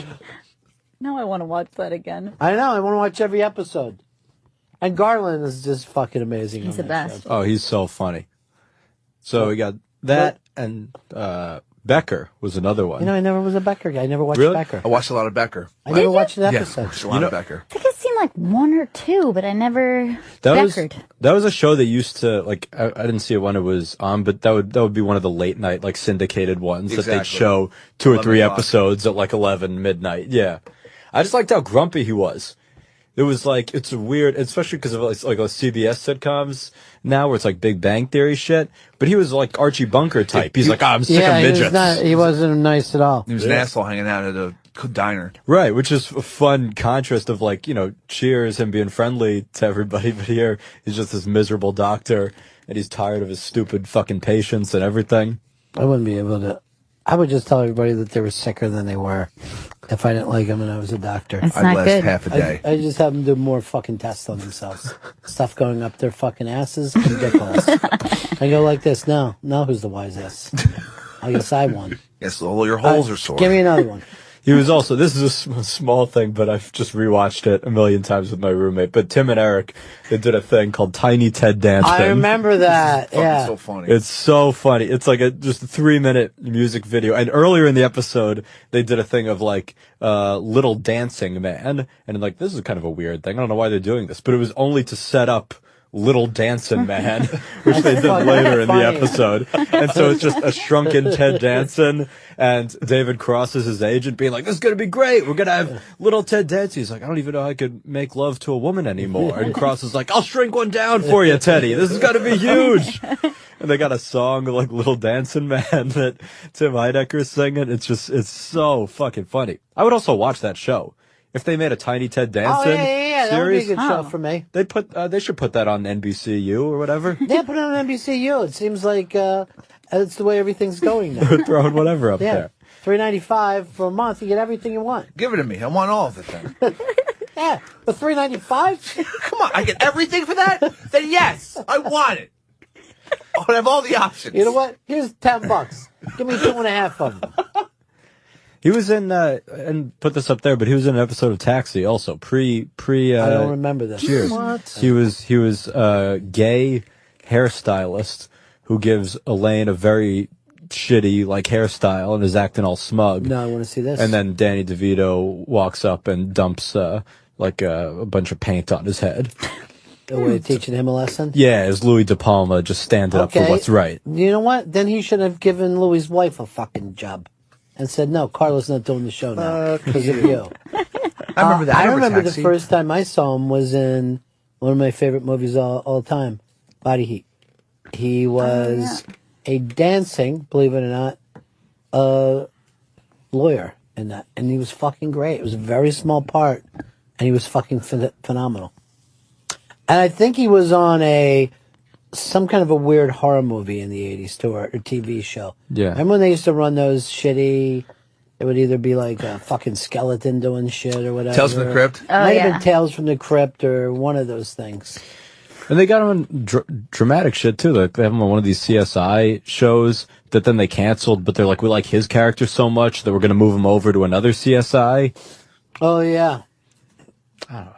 I just think Ted's the best. I know you love him. I don't know why. Yeah. It's just weird. It's not. I feel Well, like when that bored to death when that fucking show didn't get picked up, I felt like somebody punched me in the kidney. That's a terrible how feeling. How did that even happen? It's a terrible feeling when you love a show and it was that such happens. a funny show. They never had a bad episode. Oh, who else was great? There was a lot of Oliver Platt. Oliver Yes. Platt was fucking amazing. Yes. Really fucking And his sidekick, that is the deranged millionaire. Oh, John Hodgman. Yeah. So those guys were fucking hilarious. So They could funny. have been their own show. What actually did happen? Was it? It was on HBO. You have this giant cast. Just keep it running. Your HBO. I don't understand why HBO would cancel anything. I don't know. Enough fucking I money. don't know. And they were only doing like 8 episodes a season. Yeah. It's not like it's a huge It's a budget half kind hour. of thing. Yeah, it's a half hour. Sven, Minneapolis. Yeah, hey, I just wanted to say I saw an old episode of Magnum P.I. the other day with Ted Danson, and he was the killer. But it was also before he started covering up his bald spot. So it's like one of the few times I've ever seen him without his toupee in place. You know, that was something that he was able to shake without it being even a slight problem, too. You know, he's one of those guys with a bald spot, and he puts something on it, no one gives a fuck. No one busts them on it. You know, they bust a lot of people for shit. But I'll tell you, Magnum P.I., if you ever go back and watch a Rockford file, Yeah. Magnum P.I. used to come on there as this, he was another private detective, but one that wasn't very smart. He was just good looking, and everything just went his way. And Rockford, he would always be like to Rockford, like, well, you know what? We should just sit here. Because sooner or later, clues come up.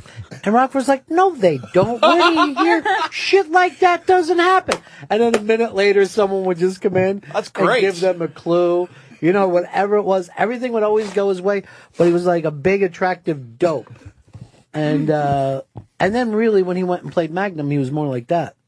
But that bored to death being canceled. Like, Chris, do you know a TV show that it hurt you when it didn't get picked up when it was canceled? I think there was this old TV show on Fox. It was a sci-fi show called Earth Above and Beyond. That I was a kid. I never even heard this. It was a weird sci-fi show, and I remember when it got canceled. Because I saw every episode, and I was just dying. I loved it. And then when they canceled it, my parents had to tell me it's not on next season. They had to come to Chris, sit down, buddy. We got some bad news for He you. loves this show. No one else does, but he does. I don't know how to tell you this, but It's not here anymore. your show is gone. No. Why? I get sad when they'll cancel. I think because I loved, like, for Sorkin, I loved The West Wing, But Studio 60 and Newsroom, I just hated so much. Just They were the same as the West Wing. They were way worse. I don't know. It seemed to me like when he did Studio 60, it's guys that were supposed to be writing gags that were talking about. There's a plane down over. Yeah, right. right. Why do you guys give a fuck? That's the thing. It's like those people were taking themselves more seriously than the guys who were in the Oval Office. I thought that every show that he does and every movie has the same beat. It's just like you listen to a drum machine.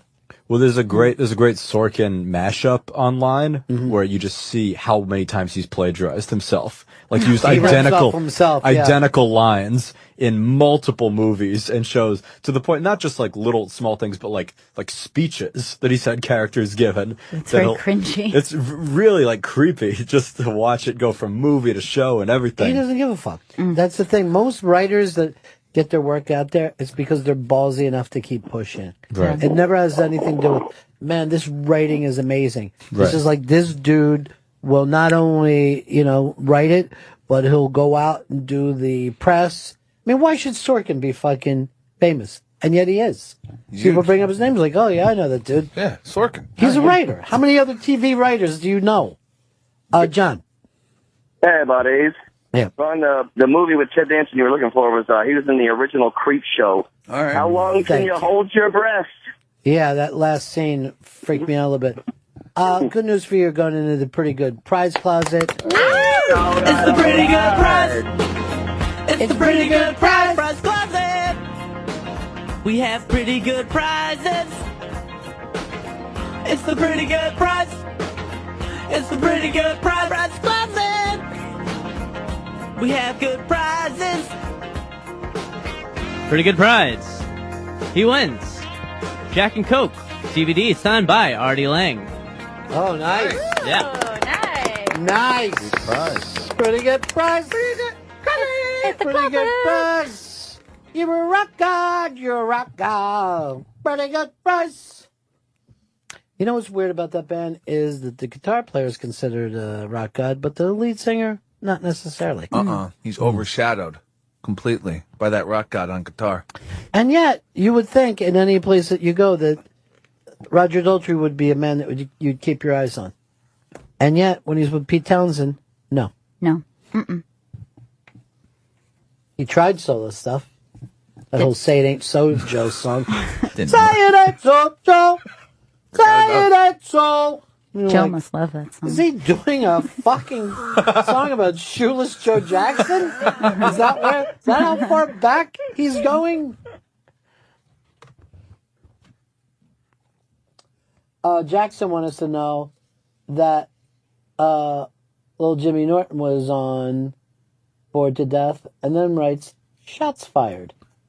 He was a drug dealer, I believe. I don't know why he wrote shots fired, though. When we only sat around. No one said good things fired about his it. I mean, we have knives here. I don't have a gun. Tim Knight wrote to us or tweeted to us that he was in Creep Show, but unfortunately, we have a tendency to give the prizes to people who call in that tweet. Sorry, bro. I don't know how fast it even worked that way.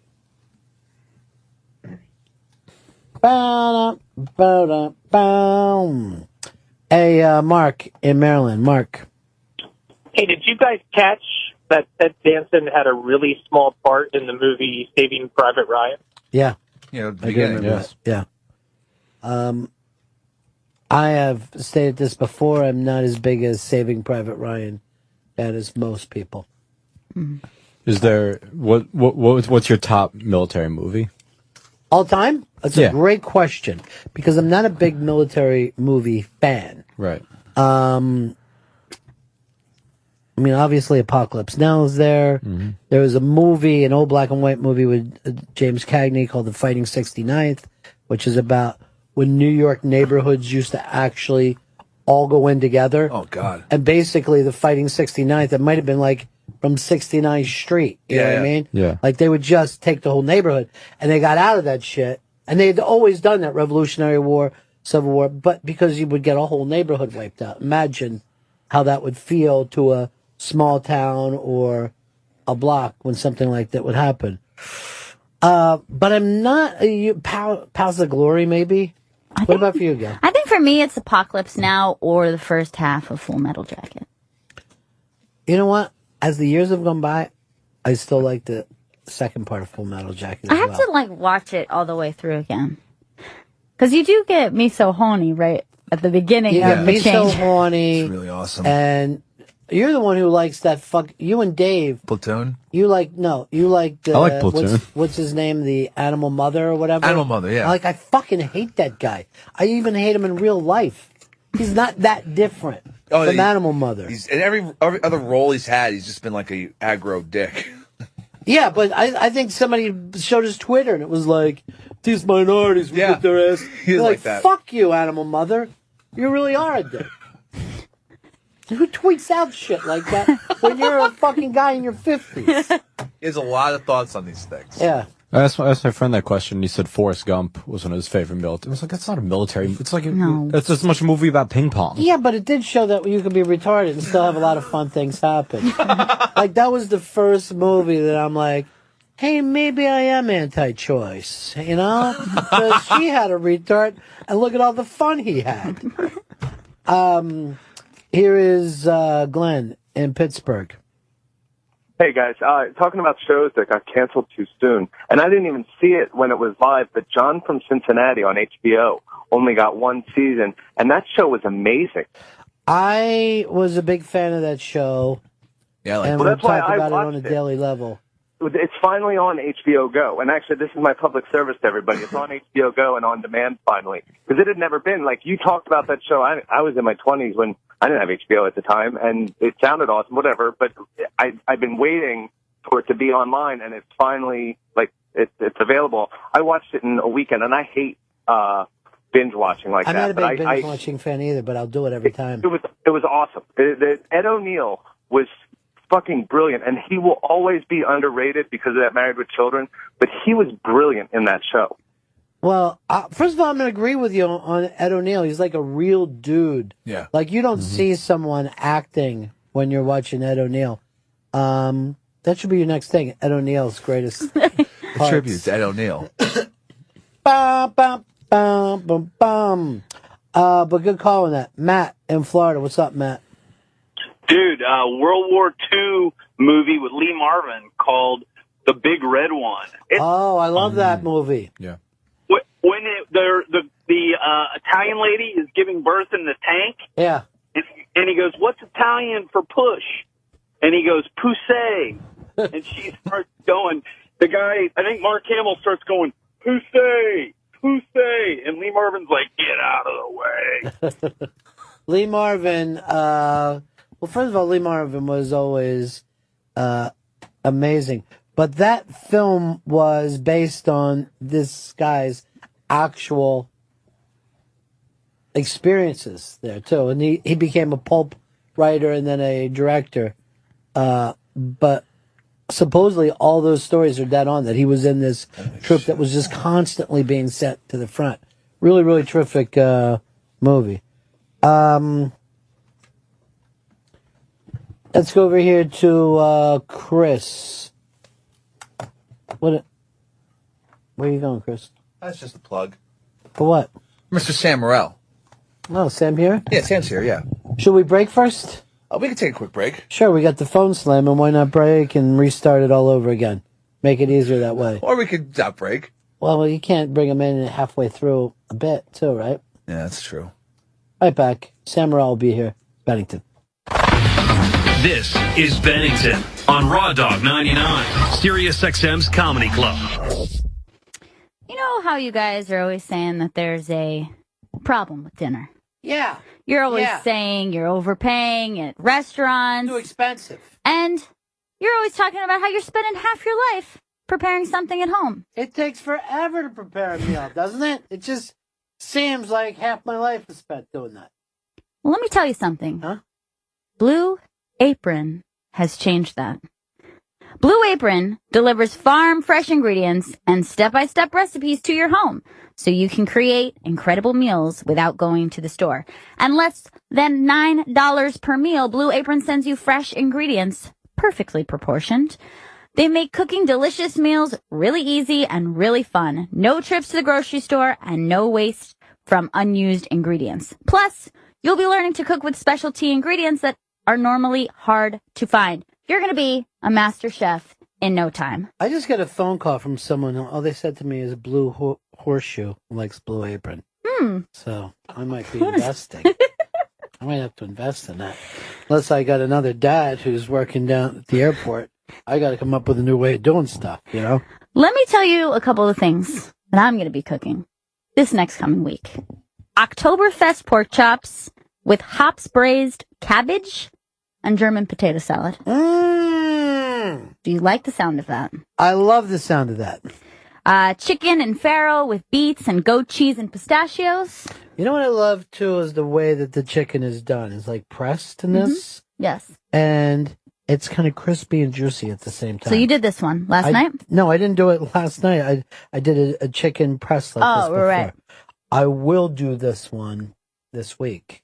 I happen to be considered a 5-star Blue Apron chef.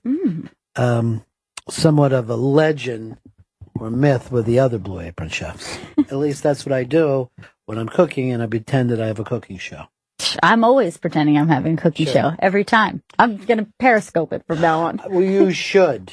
I also have, by the way, creamy broccoli and fennel with fontina cheese coming my way because I do a little. You do a vegetarian. I do a little vegetarian situation. I'll be eating fish. I know. I know you. If I know you, you're eating fish. You know, if Blue Apron gave out like belt systems the way a lot of martial art programs, I bet I would be sitting with a blue belt right now. Really? The highest you could get.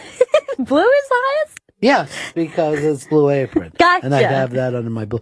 Actually, the difference between me and you, I've never told this before because I don't want to hurt your feelings. Okay. They sent me a Blue Apron. What? Yes. I think because I was one of the OGs. They sent me a Blue Apron to wear around the house. Very nice. It is nice. But maybe you'll get one after you've been there long enough. Yeah. And after you're, as we like to say, trust it with Blue. Your first 2 meals are free when you go to blueapron.com/rawdog. Dinner should be healthy and delicious. Get your first 2 meals free at blueapron.com/rawdog.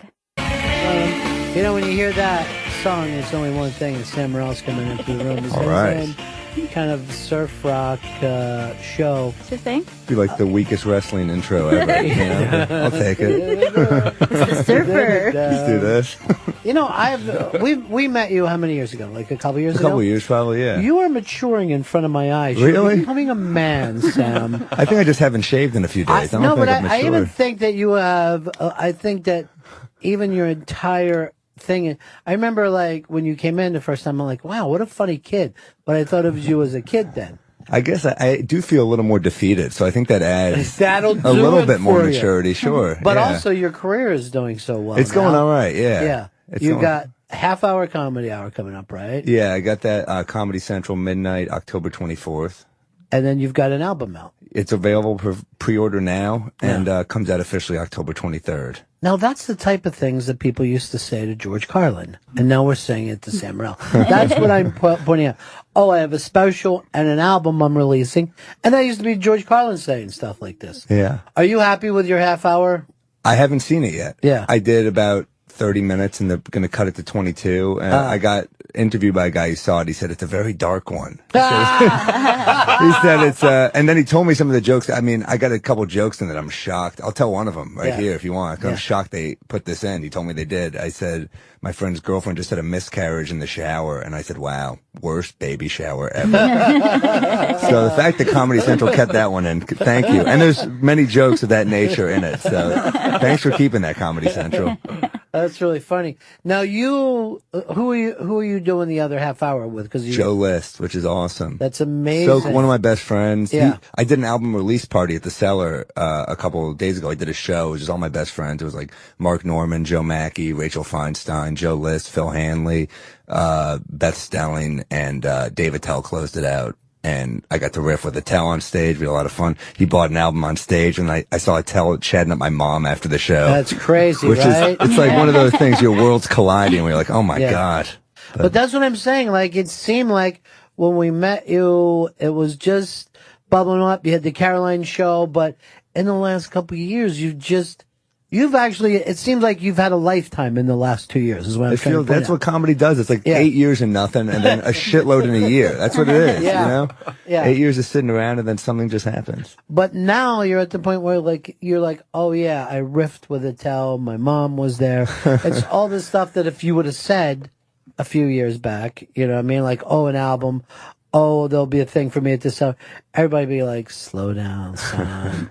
Write your jokes. Yeah. You know? Yeah. But you did write your jokes. I mean, you were always a hard worker. Yeah, I think you surround yourself with the type of people that are pretty driven, that you try to at least, and funny. But yeah, it's always hard. I mean, you always don't feel like you're writing enough. Like, you know, when you burn this stuff, which I'm trying to do, I can't burn it all yet. I still have to do some of it on the road, but it's scary because you're like, you never feel like you're putting out enough. I think I need to like hit a really good stride in the next month or so. But what's really funny is like, well, your buddy, because you and Joe Mackey came in together the first time, and then he had that bizarre TV thing, which pops you up. But you did yours kind of at a regular pace. Yeah, you get on. I did Last Comic this year actually, but I got knocked out in the first episode, which it was a weird experience because I freaking had a killer set. The set couldn't have gone better, and Norm loved me, Roseanne loved me, and Keenan had a problem with me. Right. And this is crazy. They kept it on air, but Keenan actually said, they said, Norm's like, I can't wait to see you in round 2. Roseanne was like, yeah, great set at Build. And Keenan's like, I like some of your jokes. I didn't like all of them. And I said, well, I liked all your scary movie films. And it got a good laugh in the crowd. And he said, he's like, I only did the first 2. And that got a big laugh in the crowd.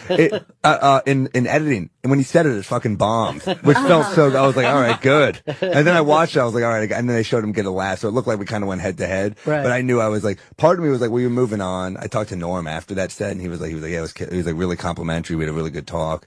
And then they called my name and I was like, I watched a couple of the people before me. Yeah. Who maybe shouldn't, but so you get that bump.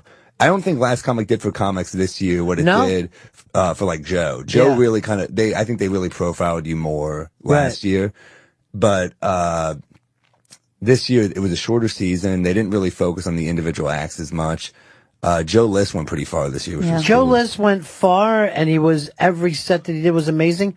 But it seemed like it was more about the judges this year. Like what the judges were doing, they kind of made them the stars.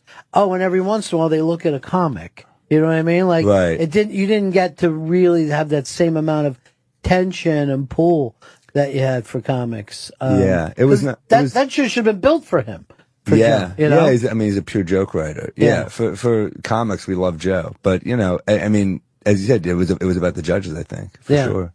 But, yeah, I kind of didn't really, unless you get that little reality TV bump, like America's Got Talent, whatever weird show you're on, you kind of got to do the road and play the clubs. And sometimes not getting stuff early on is good because it forces you to get good because you can't just rely on, they're both good. You're playing a hot crowd who are fans to see you. You can try out new shit. Yeah. But if you're kind of working hard, you have to step your game up too. So I remember, Pauly Shore said to me that, he went on the road. They put him on the road after he got the MTV kid and he just didn't have any material. He just went out there and he goes, I was diving in the crowd and he said, I didn't have anything. You know what I mean? Yeah. Well, that's what I'm up against on the road. I was in Columbia, Missouri a few weeks ago and I'm looking at the other comics they're booking. Like the week before me, it's like Screech from the Saved by the Bell. Yeah. The week after me, it's like Steve-O, then Chris Kattan. I'm like, is there one fucking stand-up at a stand-up comedy club? Right.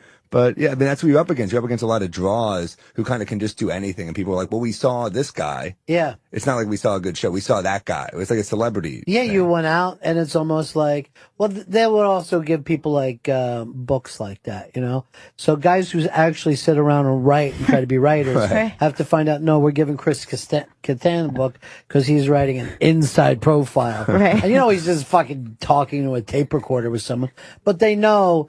It's funny now too. Like they'll ask you if you've got a novel to sell. Well, how many Twitter followers? I know. How sad is that? That's crazy. Can you imagine that if like Kurt Vonnegut was around? They're like, you only have 1,000 Twitter followers, so we can't publish any of this. Yeah. Although there's some kid who just sold a New York book for $2 million, and I think it's called City on Fire or something like that. It's about 70s and kind of CBGBs and everything was up. And I hadn't heard about, there was a bidding war on them. So it's still going to happen. You know what I mean? Like, real comics will still break through. Real films will still get made. It just seemed like it's less and less every year. It's harder to. It's just harder and harder, I think. Yeah. Well, there's so much noise. Yeah, this is you're saturated with so many people doing the same thing. That's the issue. Is like it seems like there's so many comics now. Doesn't it feel like there's a lot of comedians? I don't know, maybe years ago that they were there, but you just didn't have access to them in the same way. Well, they didn't have podcasts and they didn't have YouTubes. You know, you basically had to work your way up and then break through some of these actual industry standards. But now you can go around it. But the problem is if someone sends you 80 podcasts, you end up listening to none. And that's what happens to me all the time. You know what I mean? Somebody sends me a bunch of clips. I'm like, I can't possibly get to that. So I don't look at any of them. You know? And then people complain, go, oh, there's no one out there. And you go, yeah, they're out there. It's just that there's a bunch of people standing around them, you know?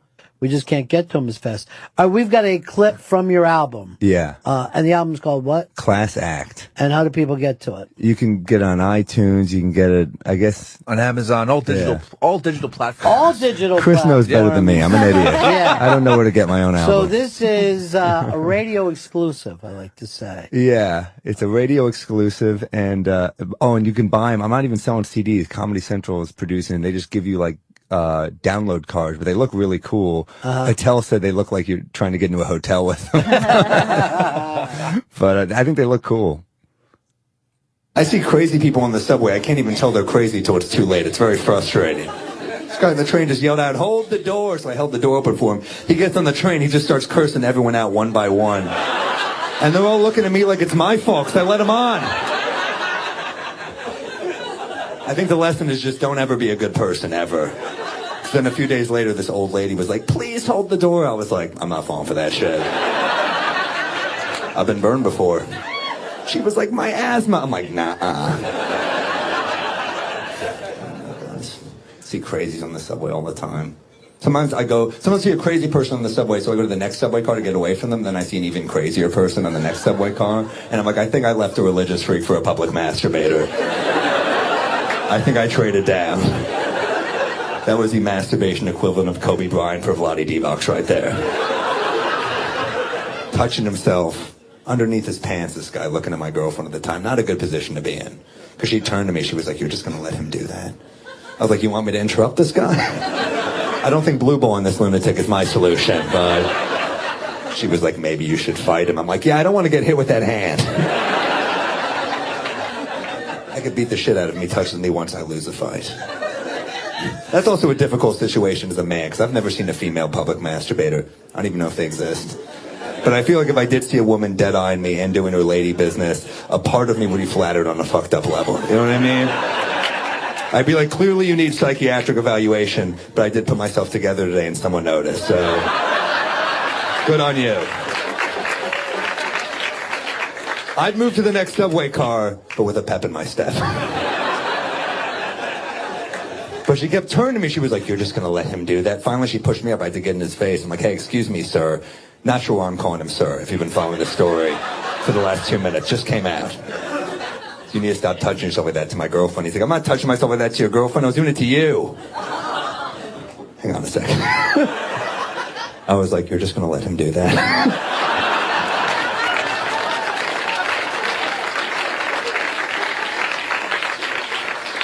Guys, that's just a fun masturbation joke. It really is. Some masturbation jokes are just for the fellas. Some are for the women. That one's for the whole family, I think. Sam Morril bringing it, brand new album. Now, is the album going to have any of the same material as the comedy special? Yeah, it's kind of... there's some carryover because, I kind of put them out together. It was kind of like the album's Comedy Central, the special's Comedy Central. So the album is like 50 minutes and the special's going to be like 22 because it's with commercials on TV. And you and Joe List will be out there the same night. Yeah, I'm at midnight. He's at 12:30, October 24th. Night for I'm us. psyched. Yeah. And I recorded the special with Sean Donnelly, another hilarious New York comic. Oh, yeah. Awesome, yeah. So it's just awesome to be around all these New York comics out there. Really great. And I saw Joe. I saw the second half of Joe's special live, and he was killing. He was great. Well, we're not surprised by that, are we? We had the feeling that he was going to do well. But I heard a little comedy gossip. I heard that you're dating a comic. Yeah.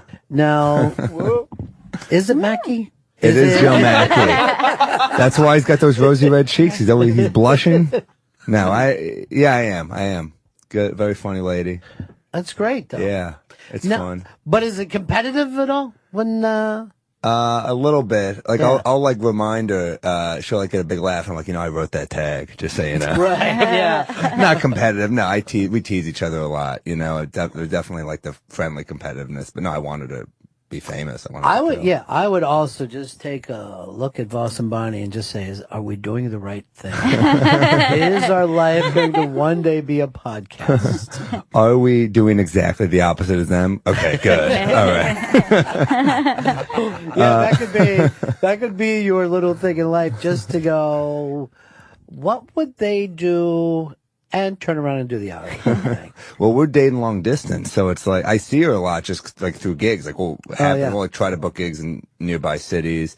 It's long distance it's tough because like you don't have sex for like 2 or 3 weeks, then you have sex like 7 times in 2 days. Yeah. And you're like, whoa, I don't even know what happened just there. But I mean, during that 2 weeks, you're still having sex with other people. Only Joe Mackey. Okay, that's our that's agreement. good. Only Joe Mackey. And that's That again sounds fair. Yeah. Boy, you guys, I heard you when you were on Opie's show, and you guys are just all making Joe feel uncomfortable. Well, I actually had to back off because they were making. Opie at one point said, "I smell blood in the water." Yeah. Because I usually trash Mackie, but they were kind of digging so deep on him that I had to kind of just like step back. I was like, I don't want it to be like a beatdown on him. It got a little 8th grade pretty quickly. Very We went 8th grade. right to the 8th grade. Chris, we'll do the plug thing because you do it well, and everybody likes the way you do it. Everybody's been saying that. Sam Morril's in studio. His debut album, Class Act, is available for pre-order now on iTunes, Amazon, Google Play, and all digital platforms. Class Act comes out Friday, October 23rd, and Sam's Comedy Central Half Hour premieres Saturday, October 24th at midnight on Comedy Central. On Twitter, it's at Sam Morril. And Sam's podcast, We Know Nothing podcast, you can listen to it at sammorril.com. That's Phil Hanley and Anya Marina I do it with. They're both terrific. Now, just as you were going to where you can buy this, it sounded like we were in the future. It was the first time that I really felt Google like Play. I'm just hearing these crazy names. Sure, Google Play. Yeah, that Amazon place. I'm old school. I keep it to iTunes mostly. Yeah. But, also one last thing. I'm doing a show in the New York Comedy Festival, November 10th, 10 p.m. at the Village Underground with Beth Stelling. So, and Joe Mackey's going to host it. So it's going to be a lot of fun. So he's recovered. He's recovered. Yeah. Good. Yeah. Because we make this a safe place for the Handsome Vault. We love him. I love that he calls it the Handsome Vault. And Phil Hanley, who weighs about 80 pounds, calls himself the Big Guy. That's another one that infuriates me. But all you guys kind of came up together, though, right? At the Yeah, same it's like time? my crew. Yeah. Yeah. Mackey's my oldest friend. I mean, we took a comedy class at the comic strip with D.F. Sweedler 10 years ago. Wow. And I heard his voice and I was like, who the fuck is this guy? And then his first joke I heard was like, that's actually a really good joke. And then you Yeah. get another, I'm like, that's a really good joke. And granted, it's 10 years ago, so I had a lower bar. But Mackey then was still funny. I mean, he was still a good joke writer. Yeah, he literally is a joke writer where you could read his jokes and laugh. But then know what when I you mean? hear him out of his mouth and his delivery, they're that much funnier. Well, what's beautiful about him, too, is nobody knows where he's coming from. So a lot of people are like, hey, is he going to break character? I mean, even I did that. Like during the commercial, I was waiting for him to go, hey, is that okay, man? And the funny thing about him is he's always a guy that's quick to leave. If you have him on the show, he's running like, out. thank you. And he's gone. And you're like, huh. He's got that bust to Weehawk in the cash, you know? Right on out of here. All right, they were just putting stuff up about Lamar Odom. Oh, and that's so sad, man. it is unbelievably sad. Well, you're a basketball Huge guy. basketball guy, yeah. So people that only see him as a reality star don't realize this guy could come off the bench and destroy. I mean, he played on an unbelievably great team. 6'11", had Yeah. handles, a jump shot, rebound, pass. He did it all. He's a great player. And then the thing I hate the most, I saw people on Facebook posting last night, like, I don't feel bad for him at all. You know, he had all the God-given talent. He threw it away. I'm like, well, clearly he's a person that doesn't understand how substance abuse works. The most unsympathetic idiot ever. That's a very common thing that people like to say, like, in a circumstance like this, like, I don't feel bad. Well, no one asked you. Yeah. But okay. You don't feel You could have bad? just kept Yeah. that to yourself. Congrats on being the shittiest human being ever. This guy's probably dying now. I think a lot of people like to think what they're really saying is that won't happen to me. You know what I mean? Like, Right. they'll Maybe. hear something and they'll be like, okay, so she was dressed bad. No wonder she got raped. Right. I wear a jacket when I go out. You know? Smarter than You just want to try to make yourself feel safer. But it's stunning to me that a lot of people only know him as a reality star. And I don't know him that way at all. I've seen a couple episodes because I dated a girl who liked that show. And I was like, wow, he seems like a nice guy on top of it. On top of all that, like, I loved him as a player, but yeah, it's one of those shitty things. And according to the woman that were at the brothel, they said the meltdown started because he talked to Khloe Kardashian. Like, he had a phone call with her about an episode of the show, and then went on like locked himself in the room by himself, and then they found him fucking passed out. Like, He that was seems the like he's trigger. had no support system. He seems like he lost a lot of friends. He had a bad father. Yeah. And he just didn't, I don't know, Well, people don't realize that substance abuse is because people have a difficulty. A lot of times it's just dealing with emotions. Sometimes they're even good emotions. Yeah. You know, it's really weird. Like we, and all of us, even the people without problems, drink when we celebrate or when we feel bad. It's the two extremes. And then Like sometimes in the middle, he had an okay day. You know, like, let me get fucked up for this Yeah. reason. So we don't have that thing of what alcohol or drugs means to us. And maybe he was pissed, but I don't blame her for that. Yeah. I mean, a lot of people date fucking annoying women and, you know, don't get that fucked up. He would have had to step out of this. I heard that the other guy went to rehab. Yeah. The other Scott in-law- Disick. Yeah. Yeah. Oh, wow. He probably looked over and goes, they're fucking, we're either dying or we're turning into women. Everyone has, because those Kardashians are strong as hell. Yeah. Yeah. And I read last night also that their divorce, he and Chloe's divorce, has not gone through. So Chloe's the person who's going to make decisions for him while he's in this coma. Right. It's not great. So she's going to keep him in a. I heard that she's terrifying. dating James Harden. Was that true? Yeah, she's dating James Harden as well. I mean, she can't even go to a different sport. Fucking, tennis players? yeah. Yeah. Weird. Yeah. Yeah. I mean, that's a little gross, you know, that she's just jumping a different, and that's what they do. Now, do you think that you should leave the sport? I think you could go to completely? hockey or, Yeah. you know, or a Baseball? football maybe. I don't know. So if you broke up with your chick, you would never date another comedian. You would either date a magician. But I am a comedian. That's like a Lisa Leslie Okay. dating All a, you know, there's like, All right, that's a good call. but I mean, would I? No, I said I'd never date a comic to begin with, and look where I am. You know, Yeah. you're around a funny chick, and you're like, this is fucking cool. Yeah. I would fuck dumb chicks for years. It was great. It was liberating. It didn't challenge me at all. I didn't have to grow as a person. Now I have to be a decent human being. I'm like, it's about time. I guess. Isn't it a terrible thing when your heart actually kicks in and you're Oh like, yeah, she's gonna ruin my life. Everything was fantastic before. Now I want to change. Yeah. Oh. So she's now. What's Harden supposed to be doing? Why she runs and sits with a corpse? That would be weird for me if the person I was with was like, no, I got to sit next to my ex while he's in this state. Do you want me to come with you, or I would be. And I'm sure Harden everyone respected Odom. Yeah, but I would be like, well, you're gonna need time. Don't even call me or come over until everything is done. This is on you. Yeah. This time. Yeah, I have nothing to do with this. And I'll probably be dating chicks, but on the road, not in. That's their, you know. I That's heard totally they hire people for like millions. These players to like privately get them escorts. Is that right? Yeah, to like keep it. They have like people that keep it on the down low, and yeah, they pay a ton of money. I heard. Well, it's better to have an escort because then you know she won't go to the gossip fucking. That's what you think, but look at Elliot Spitzer. I mean, that Yeah. chick was supposed to keep her mouth shut, you know, but she ruined his life probably. But you know what's funny? I saw her here, and in real life, not in the pictures, she looked like a little girl. Like, Really? we looked at her and we went, I remember "Oh man, she looks like a baby." And that was like after it So when she was even younger, when he was picking her up. Oh, wow. Yeah, I mean, look, I'm not, by the way, I take back, she didn't ruin he made the choice to do this shit. He's a guy that was like trying to fuck with everybody, and then you can't leave yourself that wide open, you know? Yeah, but now this guy always tries to get on our show when he comes in. He's the guy who runs that ranch. Dennis Hoff. And we'll be doing the show, and he'll show up at the fucking window with girls like, hey! I'm like, it's not 1989, dude. I'm not fucking bringing naked girls like, hey, everybody, strippers here. Yeah, I met him a couple times. He's been at shows before. Yeah, he's very energetic. He's out there. Yeah, he just seems like a villain. You know who he reminds me of? He reminds me of the guy Jackie Treehorn in Big Lebowski. You know, they're like, he draws a lot of water in this town. You know, I just don't like him.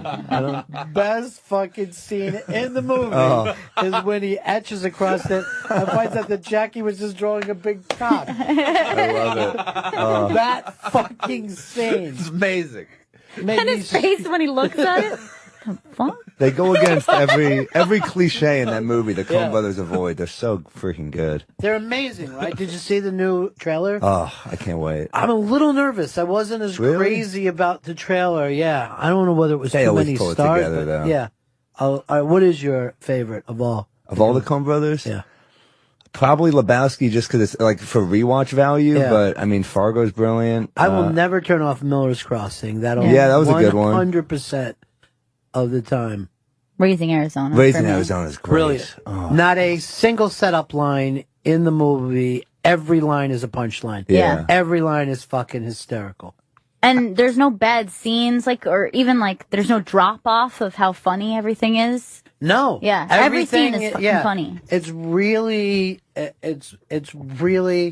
as funny when you start laughing at the beginning, but all the way through. Hudsucker Proxy to me is the same way. That's one I never saw. Oh, It's a dude, good you're- It's good. I feel so fucking happy for you right now. I get to watch That it. you I think it's on already love Netflix. the Coens and you haven't seen this shit. Yeah. Chris, what about you? Oh, brother, where art thou? Oh, it's a great one. Yeah. I love that. You remind me of him a little bit. Which one? Clooney. Thank you very much. No, you remind me of the Cyclops. Love beating people up and taking their money. It's great. My favorite line that he has in this, you're like me, we don't like any air in the conversation. So funny. Even Inside Llewyn Davis is another one. I mean, everything they make. Great. You know, I wasn't crazy about it the first time I saw it or the second time, but it grows on me. And now I think that Oscar Isaac is fucking brilliant. So cool. Yeah, I hope that he doesn't get ruined in the Star Wars movies. And X-Men. He's also the villain in X-Men. Yeah, he's playing Apocalypse. Oh, wow. But he's still, I mean, Ex Machina is kind of like, it seemed like a small movie, but it felt kind of big. Yeah, it was badass too. It was a great flick. The fucking thing where he's dancing in that thing is that was so weird. Fucking great. Yeah. I was just laughing. You just know, what is like this? you're a great actor when you can do something weird and everybody will be into it. Hey, send your Vine to the iBang and we'll put it up on Twitter, the one that you showed me with Nick Cage yesterday. Because this is just a collection of weirdness all in a Vine. But I think Oscar Isaac had that in that movie. I love that scene. That was like so dark. You're just like, oh, this is how he spends his time. Yeah, just... I love and then, do you really, this could happen within... Exactly. That's why that's like a legit horror movie, Yeah. I think. It's like, yeah, this is a scary freaking film. And yet, we keep going in that direction, even though we know, dude, we know it's bad. It's bad, but it feels right, like we should be doing it. I think that's why people keep doing it. Like with the phones, it feels good, right? Yeah, like, it feels good. I know it's bad for me. I know I shouldn't be checking this. I check in the middle of the night, and there's studies you can't go back to sleep. I'm like, I gotta check my text. I got, it's like a disease going off. I walked down the hall here, right before you came in, and there were 6 people, and they were all waiting for something, right? And they were all on each side, and they were all checking their phones at the same time. Yeah. And I'd walk through this valley of people checking their phones. I had an actual moment in an airport terminal where I saw a family playing cards, and my first thought was someone must have stolen their phones. That Because is why else so would you ever? funny. Why else would you be on your phone? And that's what's taking us, you know. You know what is? Yeah.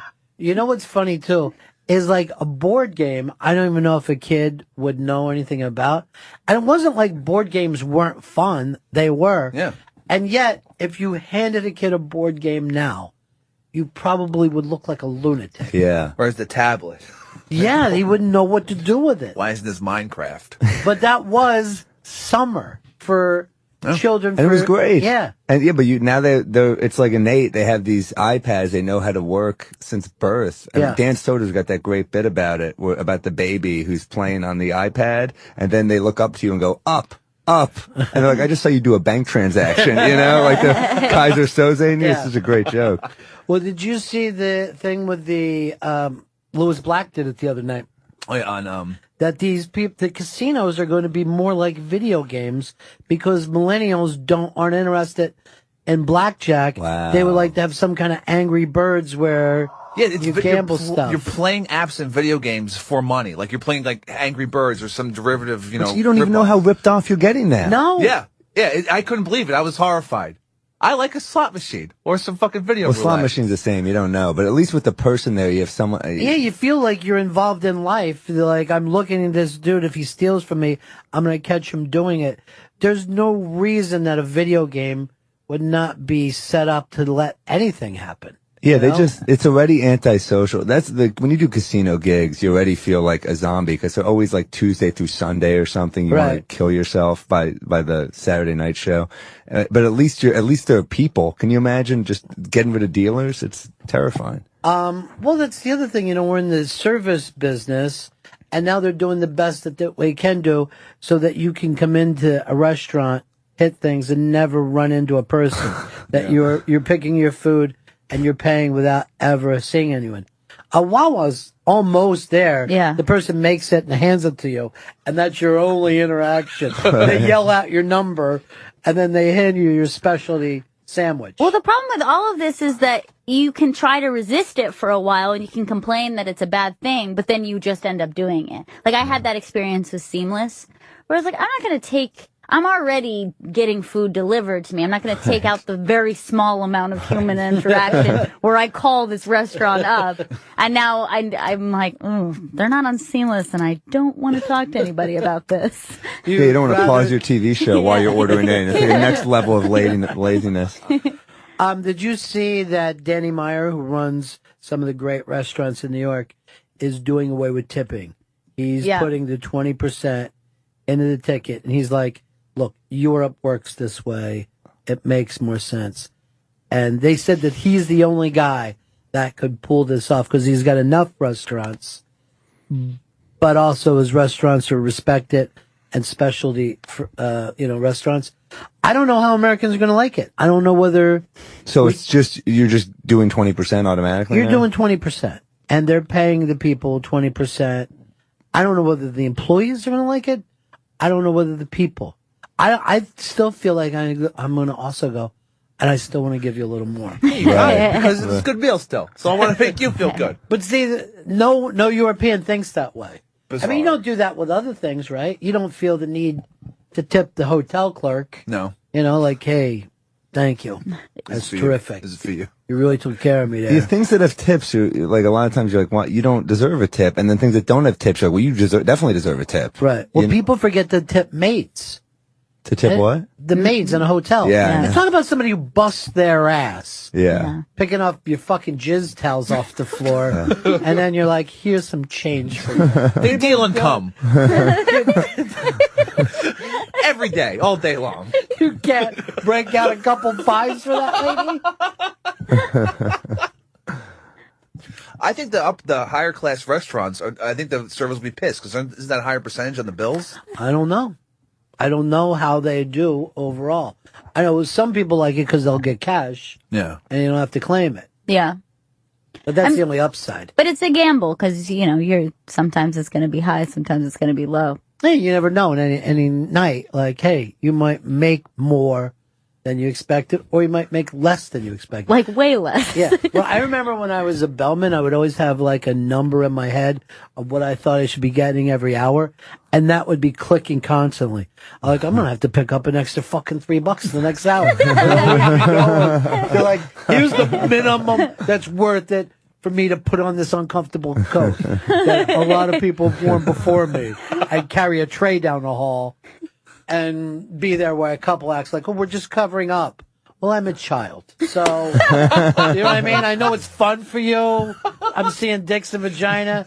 but I'm also, I shouldn't have to deal. This is bad. Do you have that Vine up, Chris? Did it go up on the iBang yet? I don't see it yet. Okay, great.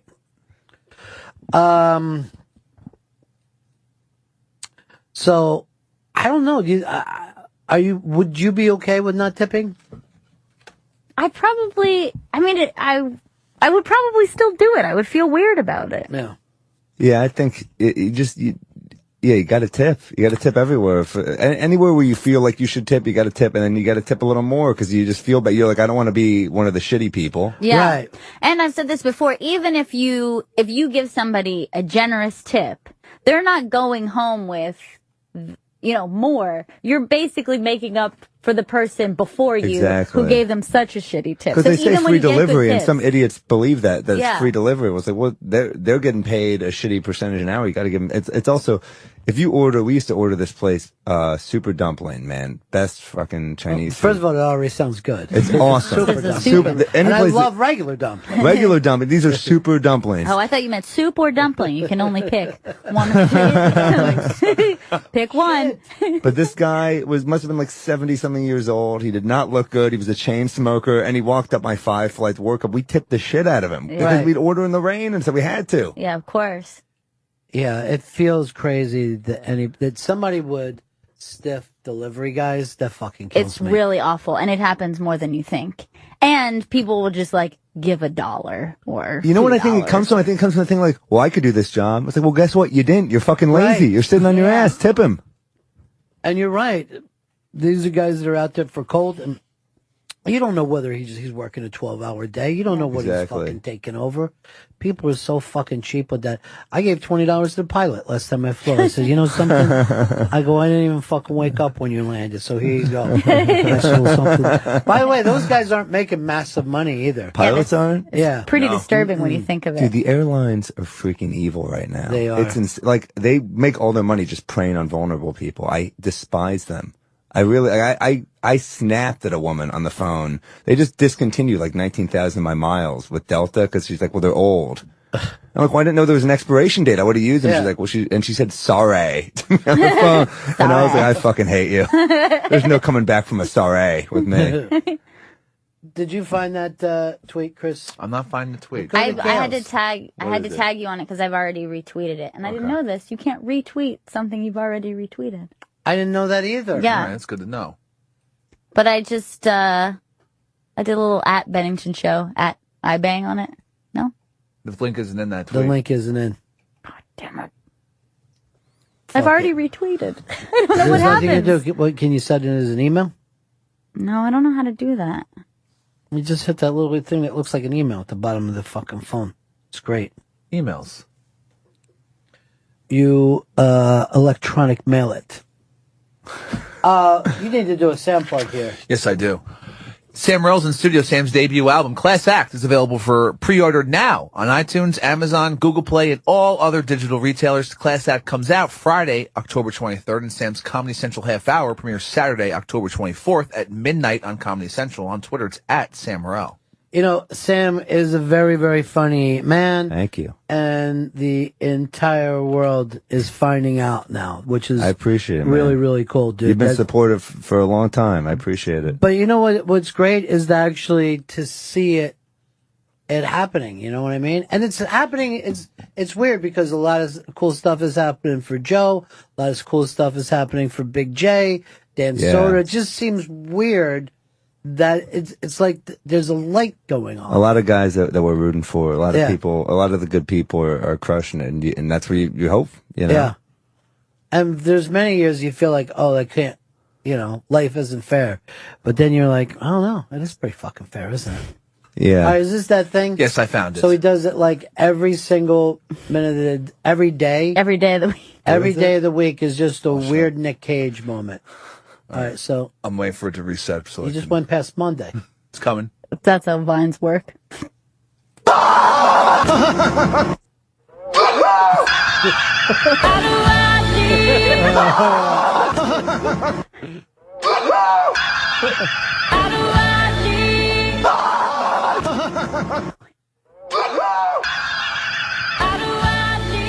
Now, Wednesday. Wednesday's the best one. I can't remember what movie that is. I think that was Bad Lieutenant too. Because first one. No, I think Bad Lieutenant Thursday there. Yeah, I agree. Yes. Monday is Wicker Man. Tuesday is the Weatherman. Yeah, I think so. And then Friday is Con Air. Con Air, the greatest movie that's ever happened to people. People forget Chappelle was in Con Air. Yeah, that's right. And what happened to him That was in the movie? Yeah, but what he even did before that, he was God, he was brutal. Man, Nicolas Cage has got to be the most hit or miss actor ever, man. I mean, it's either the best thing ever or you're just like, what is going on? But even when it's the worst, you're like, wow, who would do this? Who He would goes make down in these- flames. Yeah, who would make these choices, which makes him brilliant? Because he doesn't try to bring reality in anything. Yeah. You know, there's always some heightened thing about it. But I had him on the show one day, and it was it was some bad movie that he was pushing. And if you ever go back to listen to him, and it was just fucking amazing, just the way he was talking and shit. But I remember when it was done, the girl that was with him was like, "Hey, did you take, you keep it up, you got a long day, I have a lot more of these things to come." And he takes out like a vitamin, and he goes like this so she could see it. And swallows it. He was so seriously, and she was like, "That's good." And he was like, "Yeah." And I just saw this thing where he wanted to show, she was from the movie studio, that he was committed to making this a good day. Wow. Good press. Yeah. And I forget what it was too. It might have been for like the Kelly Ripa show, but I remember like he was like I just went out with him. I just went as crazy as I could with him, Yeah. Just start talking about art and God and, he took off. And then the next thing's like, you were in, like people were being like, remember when you did Valley Girl? And he has to hear this weird shit because he's been around forever. But I really do think that he's committed to something that we don't understand. And I'm not even sure if he does, but just fucking going as weird as he can. You gotta love an actor like that. Yeah, you do. Where it's a good movie or a bad movie, but they're gonna give you everything they have. And there's even good movies where I'm just like, what the fuck is he doing? Well, we were talking about Raising Arizona and how great he was in that. But did you know that he was like years younger than Holly Hunter? And Really? then, yeah, he was, and then he had done around the same time, he had done that, it's the moon, Cosmos Moon. Moonstruck. Yeah, Moonstruck, right? And he was like, he could have been her kid. He could have been Cher's kid. I know. He was like 23, 24 years old. Yeah. And she's like 48. And he's playing her boyfriend, and nobody is like, "Oh, this is odd." They just believed it, He played an old dude really fast. Because aren't that many intense young dudes like that? They're just Yeah, I not know. that intense. He really pulled it off. Yeah. Holly Hunter looked good older too. She passed for way younger, and he passed for way older, I think. Well, she always looks good, man. Yeah. She's She's got to be like 60 now or something like Yeah, that. she's in her late 50s, and still, I Yeah. think she looks fantastic. Me too. She's on that show a few years ago, and I was like, she's still hot. Yeah. Well, that I'm sure a woman would always love to hear that. She's still hot. Surprisingly, she doesn't disgust me at her You age. haven't lost your fuckability. Seriously. Congratulations. This might sound crazy. I was talking. The girl I'm seeing is like 14 months older than me, and I Yeah. tease her a lot about it. And I was talking to some comic from Bosnia yesterday, and he was like, "Yeah, so like talking about women." I was like, "Well, I like older women," like teasing her a little bit. And he's like, "Ugh, that's disgusting." And she was just like shaking her head. She's like, "Ugh, Jesus." Didn't get the joke. That is, it's tougher for women to get that joke for it is for men. Men Yeah. are just like, yeah, I am a piece of shit. Artie went on TV the other night. Did you see him? And he showed his Match.com. his Match.com thing, and he just had stuff all over his chest. And everyone's just laughing and happy because they know chicks will still go out with Artie. No matter what he's doing, there's going to be some hot chick who'll go like, oh yeah, I would go out with Artie. Yeah, fuck yeah. Yeah, but here's the difference. That you can say, okay, they get a bad rap, like older women, it's whatever. Yeah. But I also don't think it's true when people will be like, oh, gross, like she's really, but if that person saw her in a bar, he would go home with her. Oh, That's absolutely true. Well, to be honest, if we see anyone in a bar, Yes, we will absolutely. go home with them depending on the hour. That's why I love when someone will say something about a celebrity or something. They're like, I would fuck her. Really? I'm so fucking shocked. Mila Kunis, are you sure? Hey, I don't know if you guys realize, but I would fuck her. Oh, and by the way, you would also bang a fucking bag lady outside of 7-Eleven. I know you. Women don't take that as a compliment. It doesn't mean anything. Yeah.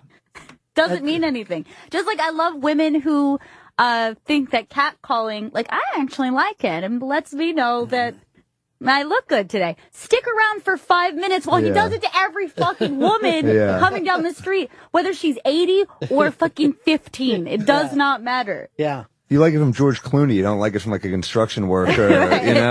But I wonder if George Clooney has ever yelled out a fucking window. Him and Brad Pitt are just yelling, "Hey, baby!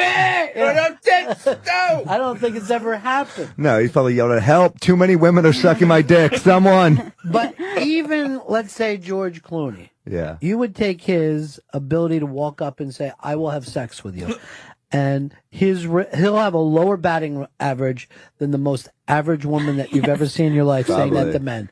You know what I mean? Like, George Clooney would probably, he might even be as high as 53%. You know what I mean? That's a great batting average. Yeah, it'll be phenomenal. I mean, that's a dream batting average. That's like what he batted in Damn Yankees when he sold his soul to the devil. It was like 550 or something. The fucking greatest reference of all time. Just to pop a Damn Yankees reference in the middle. It doesn't happen. But a woman is pretty close to 100% in any of the bars I've ever been to. Yeah. Even with married dudes, even throwing married dudes, priests, and cops that are on the job into that thing. I am at work and married. Still, why would I turn this down? And this is like 50-something-year-old George Clooney we're talking. He could still do it. Yes, would do better now because he's got the full spectrum. Oh, yeah. Right. He's done better with time. Yeah, he's got the spectrum from, 21 to 81. He could get them all. Yeah, back in the day, he was hot on the yard, but now people are like, you also give a shit about Darfur as well as being hot. Yeah. He's got everything going, basically. And remember, things like that never impress a man. A man isn't going, great charity like the work. thing that you said today that I thought shows that you really are emotionally, when you're like, she's funny. You know what I mean? When people say stuff like, she's funny or she's a nice person, that means that you have dropped your fucking nut dragging thing, and you're becoming an actual human being. It's been a long, long road to get me here. She's amusing as a human, I mean. Oh yeah, she's awesome. That's when you're like, he's in deep. Yeah, I'm fucked. It's gonna end horribly. If this one doesn't work out, I'm probably quitting comedy and. But when you're saying stuff like make cider. When you're saying stuff like, I don't know, I'm pretty in love. She's got an amazing ass. I mean, she's a real freak. I'm crazy. Don't invest in an ass. Gravity takes over at a certain point. Invest in a personality. She got a good ass, though, too. All right, Herbie wants to ask a tipping question. Go ahead, Herbie. Hey. Yeah. So what's the deal with if you order like a pretty big meal, like for a lot of people, but it's for pickup? Like, you go in and pick up I always dinners tip. at a nice restaurant? I tip just less. The less I would for delivery, but I still tip like tip. 10%'s okay? Oh, yeah, I would say 10% is 10% is fair a nice for a sweet pickup. thing to do. But let me tell you, I remember I met a person down in Florida, and I had a radio show and all, and so I was somewhat known, and they said to me later, you and your chick tip when you pick up, and most people don't do that, and that's great. Like, you are being watched, even if you think that you're getting away with something, they will remember that fucking person. Oh yeah, You know? absolutely. And I Herbie, don't think about it that way, but yeah, I just want to make sure because I mean, there's a bartender or two in New York where you order the food and they're looking at you like, "I served you." Like they want we take care of that guy. Oh yeah. Food. And then If I order food at the bar, $100. I tip 20%, just like the way I would if I got table service. not eating at the bar. You sit down at the bar and you say, I'm going to order these 3 meals to go and have a drink while I wait. And then you get your bill, and it's like, whatever it is, like $150 or $100. And the bartender is looking at you like... This guy's an alcoholic, I think. Yeah, you owe that guy tip. He took your order, he went back. Yeah, because that's mostly He's what you're serving you. tipping Yeah. for. Somebody took the time. That's probably a pretty long order. And if they got it wrong, you'd be mad. You'd be like, where's the manager? Fucking asshole. So it's like, hey, you did this right, and thank you for doing it for me. You're just bragging about the fact that you didn't eat in front of them. That's the only difference. You didn't eat it all in front of them. Also, bartenders work the shittiest hours. I always feel like you got to tip bartenders because I work similar hours. They have the power to take care of you if you take care of them. So. There's nothing better than having a bartender that you trust and knows you. Yeah. You know what I mean? You're like, my life is good now. Yeah. This guy knows me. I have a bartender. Yeah. I want to have a bartender. I want to have a barber. I want to have everything. It's all taken care of. I'm talking to my alcohol guy right now. It's great. I do like when someone will say to you, oh, like, we should go to this bar. My friend tends bar there. And you're like, oh, okay, cool. How do you know him? It's the bartender, and I go there a lot. It's like, well, I don't know if I would say it that way then. But do you ever know those, have you ever gotten a call from like a relief bartender who says, show up, I'm bartending tonight, can you make sure you come? Yep. Because they have to draw like a comic, right? Yeah. So if they do well their first night there, they'll get more shifts. So I've done that for so many people in New York, just showed up. Yeah. And you're just like, after a while, you're like, besides 10 bar, can you sing a song or do a set? Something? Well, some bars in New York, the bartenders are like a star. Yeah, like PJ Clark's, they're like, you go there to like see the bartender. You're like, it's that guy. Hey, Mike. Mike, what's up, buddy? Mike. Yes, are you there? Yeah, go ahead, pal. Oh, good, thanks, guys. Yeah, I just wanted to chime in a little earlier. And as a young guy in his early 20s, I got to say I love older women because it's strictly business and no drama, just the way I like it. There are a couple of hot bras just looking for a good deep dicking from a young stud. And it's fucking beautiful. It's just beautiful. You're not going to get a lot of older women by saying deep dicking, I think. You're all business, and you can be cashed by me. Just Axe body spray is all you need, dude. That was the dude broest of any dude bro type thing. I come there, they're all business. I give them a deep dicking. I'm a young stud. We shake hands. Yeah. And also no drama. It's like, if one night they're no drama, if you date, everyone's drama if you date them. Every human being, you can have a friend that you don't have sex with, and there's drama coming sooner or later. Yeah. Find out that, Chris Stanley didn't get all the alcohol that he wanted to get. You're going to have a problem with him. Pissed. Or Joe, you got a roommate problem because you said he ate your leftover pizza. Yeah, I left it in the fridge, and he ate all my leftover pizza. Drama. That's a dick move. I know. Why would you leave it in the fridge? Well, I couldn't finish it at the time, and I specifically ordered enough to where I would have leftover pizza. I think that's a huge for later. mistake, dude. You gotta leave your leftover pizza in your belly if you got roommates. That's the only safe thing. That's not fair, though. My brother used to do the most passive aggressive shit in college. He got a label maker, and he would just put labels on his food, which is such a fuck you. It's like, you know what you're doing. Right.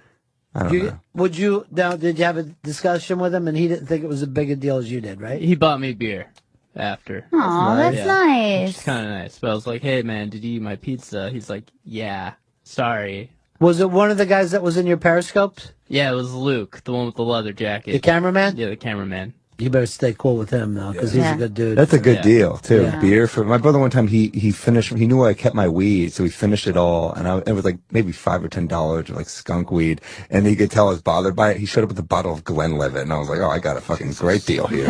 Jesus worked out. Christ. Nice. You got a good brother there. Good man. Chris, how's your brother? Don't have one. Don't have a brother. Parents? Both passed, deceased. Aunts and uncles, grandparents? None. Deceased. Damn. He doesn't have one living relative. You got us, man. Yeah, no, I got that. This is what matters. This is not only your family, we're your family. Your friends and family. You are home, Chris. Man, did you ever notice how fast the show go by when Sam comes in here? Yeah, that's so true. I love coming in, man. It's a lot of fun. Total pro. Total pro, and the whole fucking world's figuring it out now. Sam Morril's in studio. Sam's debut album, Class Act, is available for pre-order now on iTunes, Amazon, Google Play, and all other digital retailers. Bravo, my friend. Bravo. Thank you, Gail. Thank No, you. we won't go. No, it's your night. It's your night. The Class Act comes out Friday, October 23rd, and Sam's Comedy Central Half Hour premieres Saturday, October 24th at midnight on Comedy Central. On Twitter, it's at Sam Morril, and go to sammorril.com to listen to his podcast, the We Know Nothing podcast. I will be watching that night, too. That'll Thank be a you, big, man. happy night for me. Appreciate it. So exciting. All right, that's it for us. Yep. See you guys again in 1974. Ladies and gentlemen, the evening is over. We hope you all enjoyed yourselves, and we'll see you all again in 1974. Good evening!